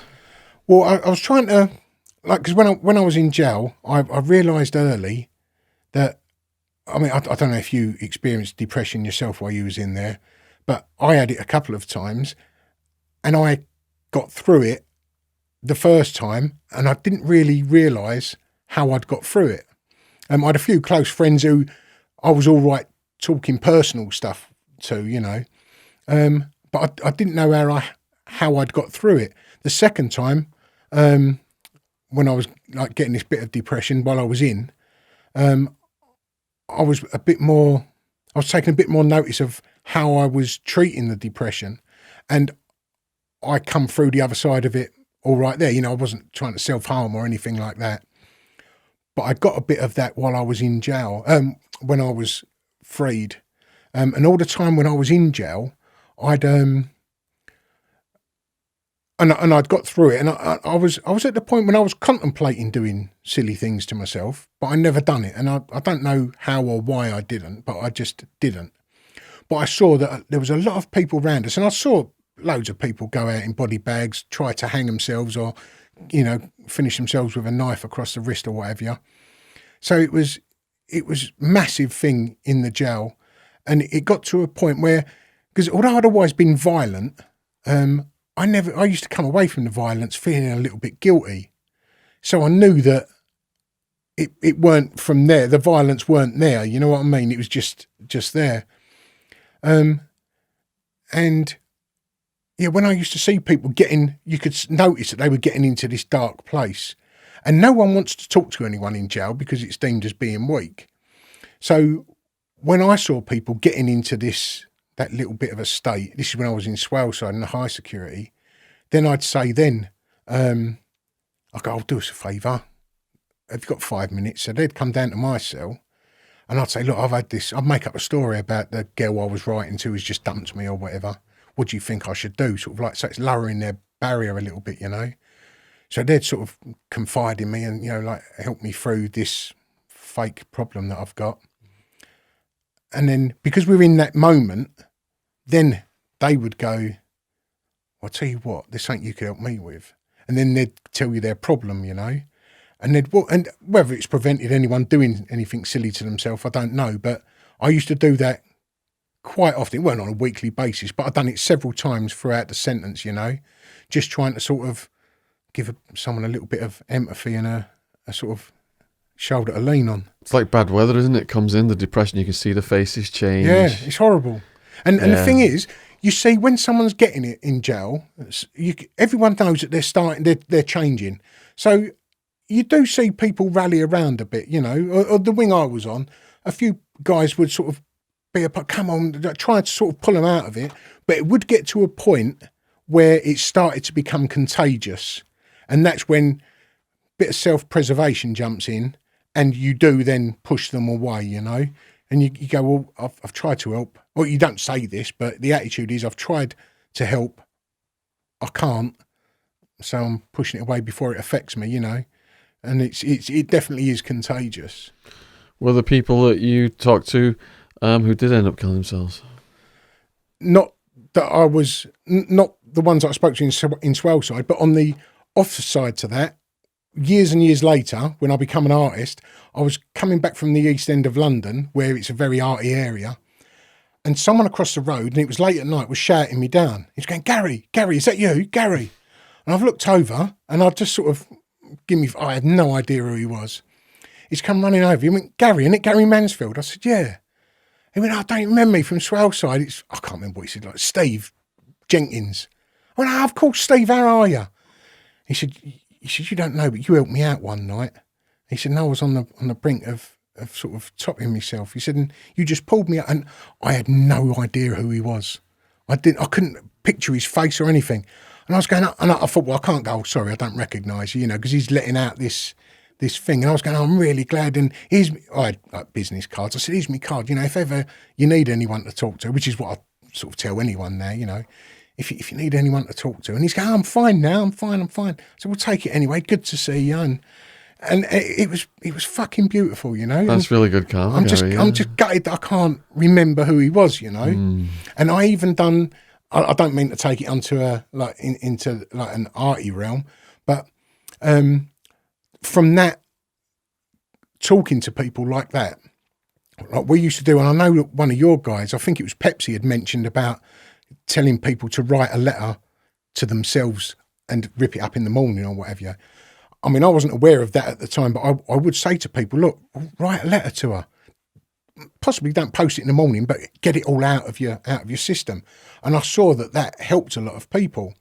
And I come up with an idea for a big art project, which was to go out on social media and ask anyone with a problem, something they've been carrying around with them, to write it down into a letter and send it to me, along with a pair of their shoes. And you know the proverb, never judge a man till you walk a mile in their shoes.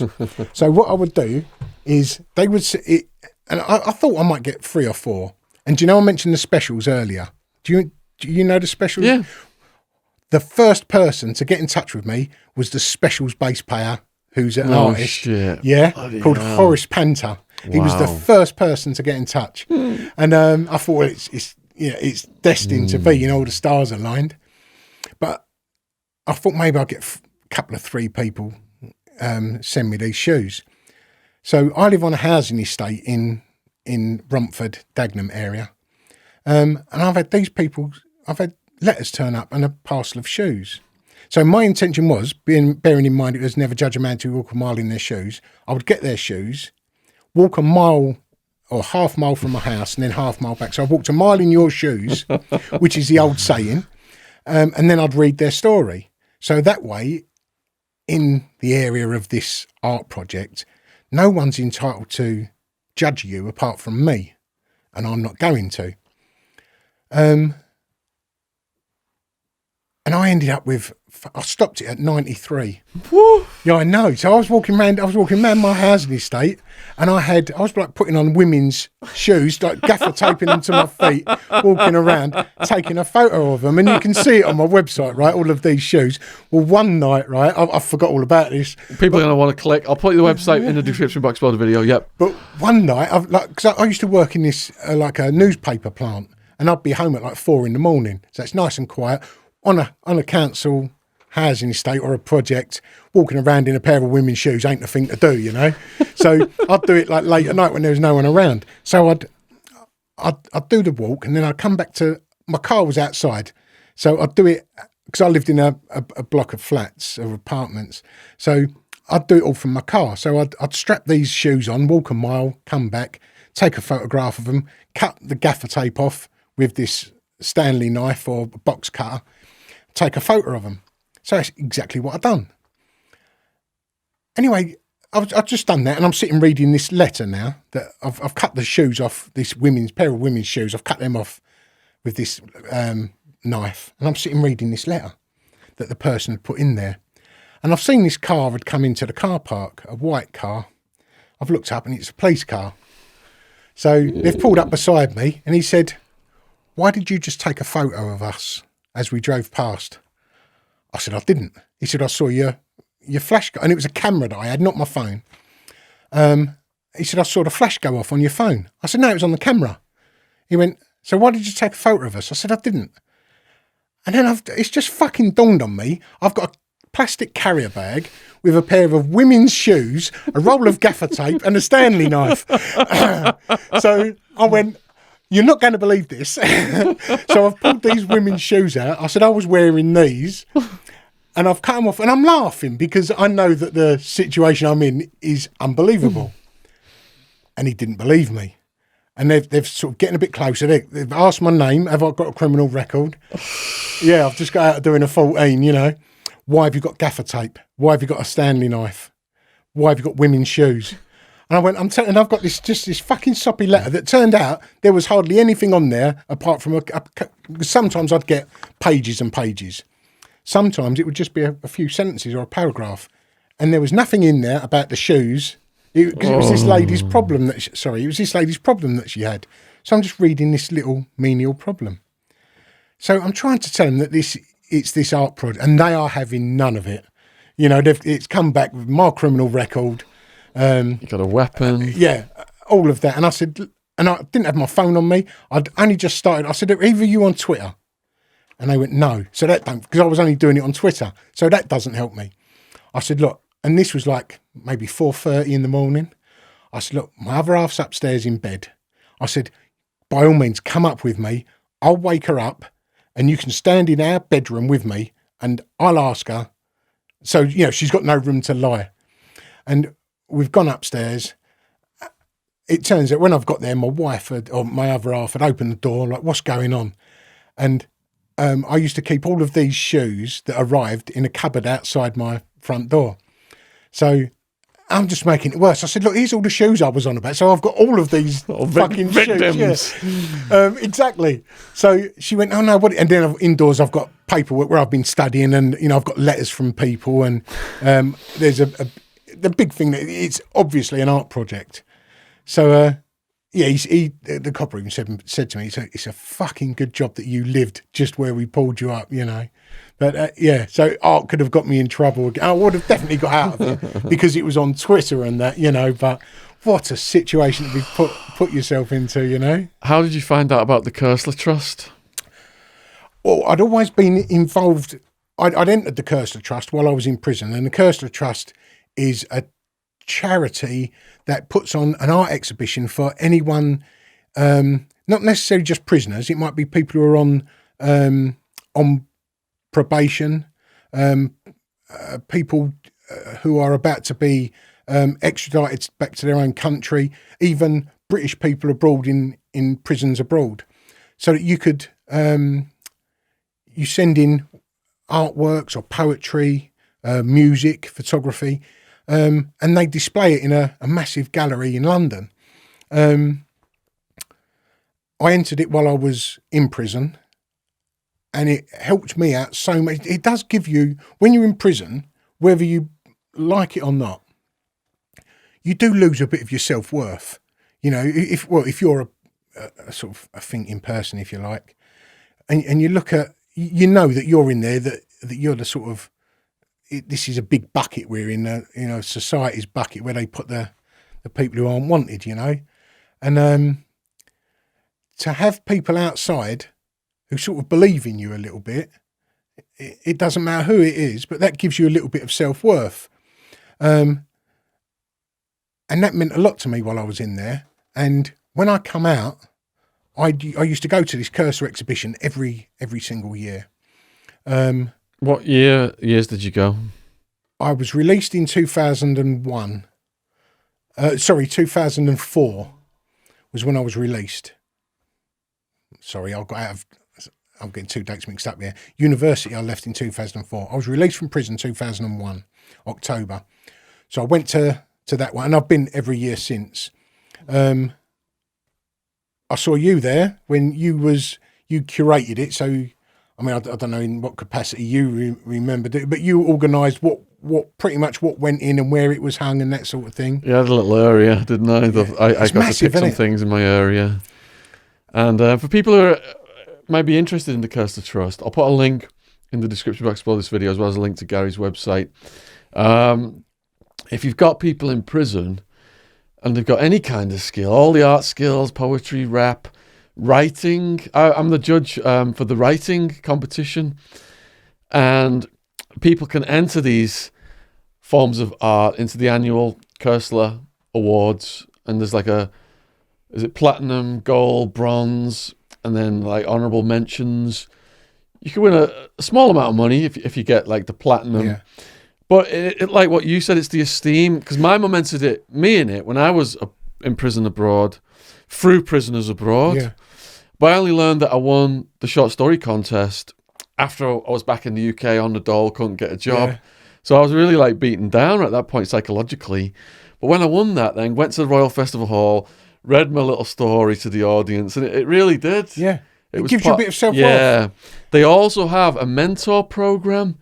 So if you are excelling in your field, or if you win one of these awards, you can apply to go on to the mentor program. And I applied, I got accepted, and Sally Hinchcliffe was my mentor, author of multiple books, and she came all the way from some little bird watching island off Scotland to Liverpool in the beginning, and then down to London.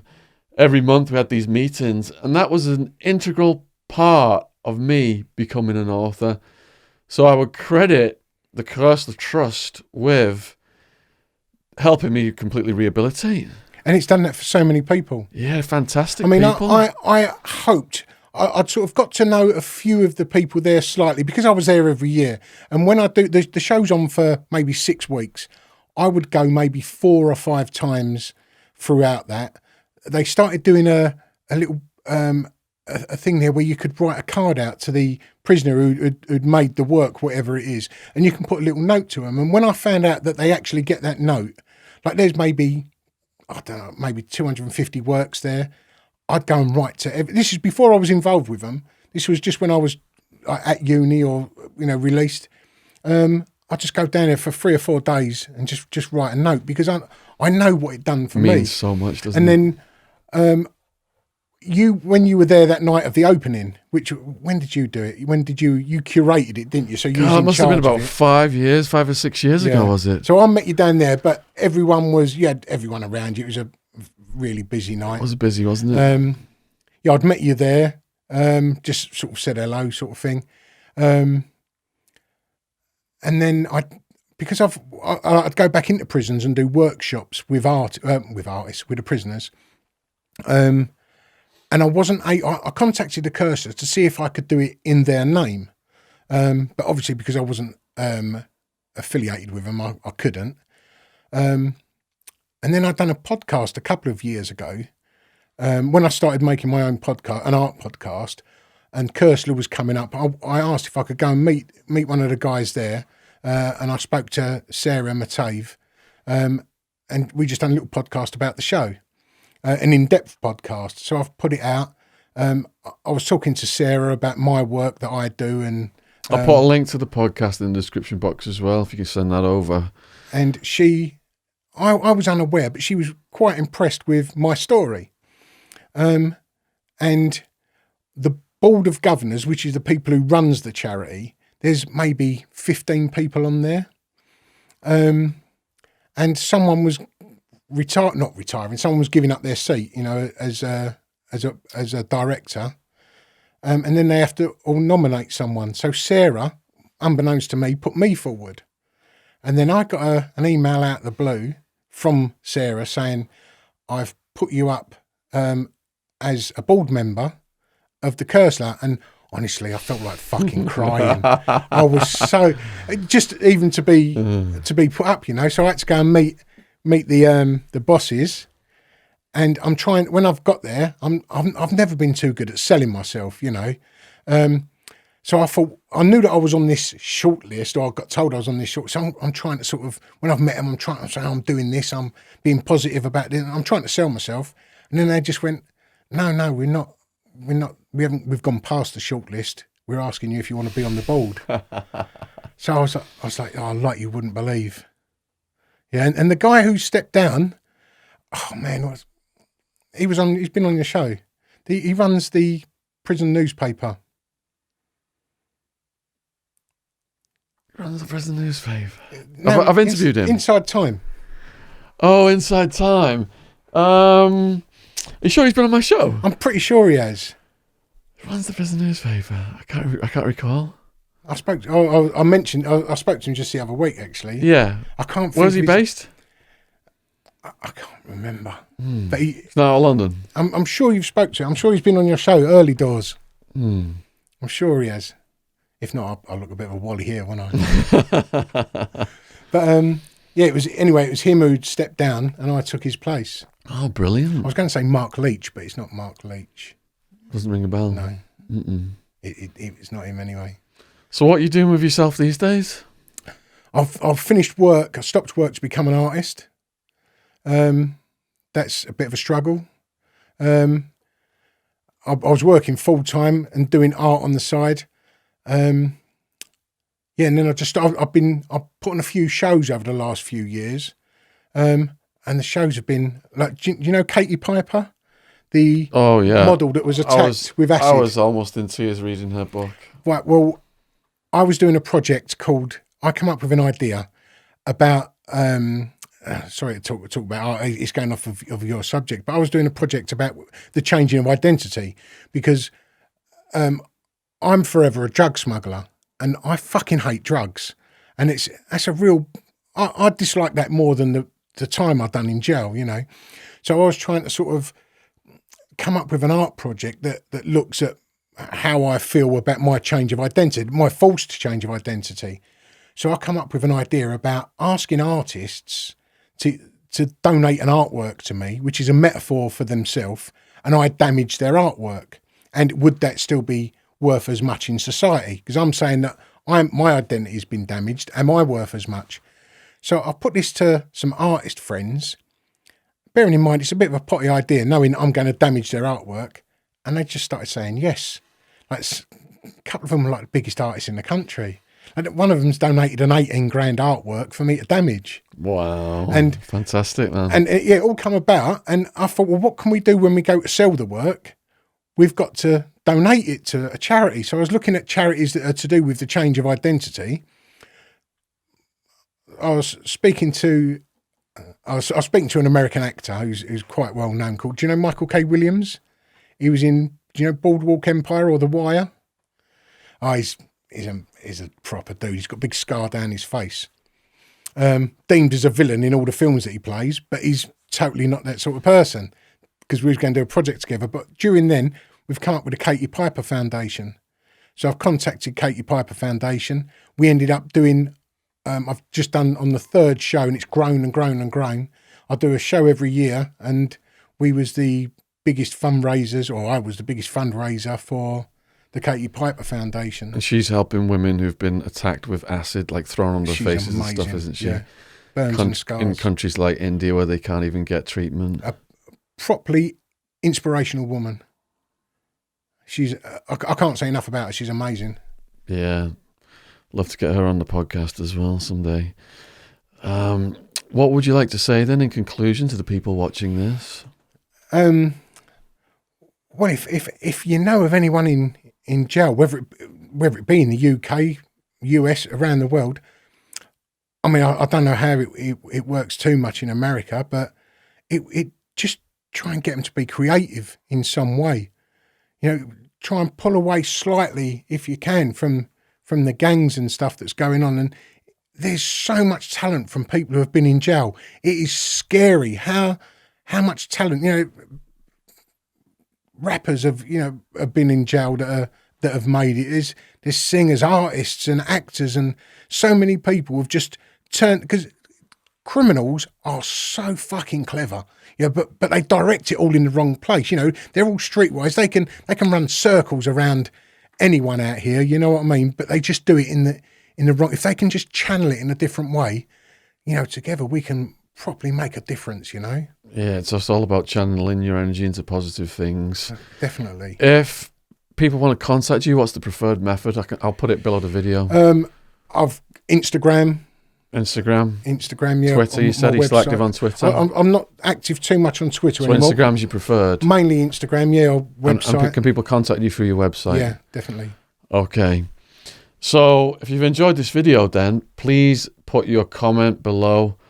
I just think you've told your story tremendously. Oh, yeah. You really got a good knack for telling these stories. Yeah, it's been brilliant. Please let us know. If you got any questions for Gary, put them down in the comments. All the links are in the description box below this video. If you want to click over to his website, check out his artwork, contact him through the website or Instagram.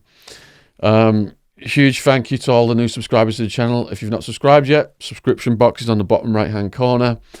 Huge thank you to all the people who've donated on PayPal, Patreon, Just Giving, Subscribe Star, to keep these podcasts coming in a studio quality level with our sound engineer and our professional cameraman. Huge thank you for doing that. And if you've got any other podcast guests you would like to suggest, I've got 2 sheets written down at home right now. Slowly going through them all. So we appreciate all of your love and support out there. And give us a hug, brother. Oh, thank you for bringing me on. Yeah, thanks, Gary. Yeah, brilliant.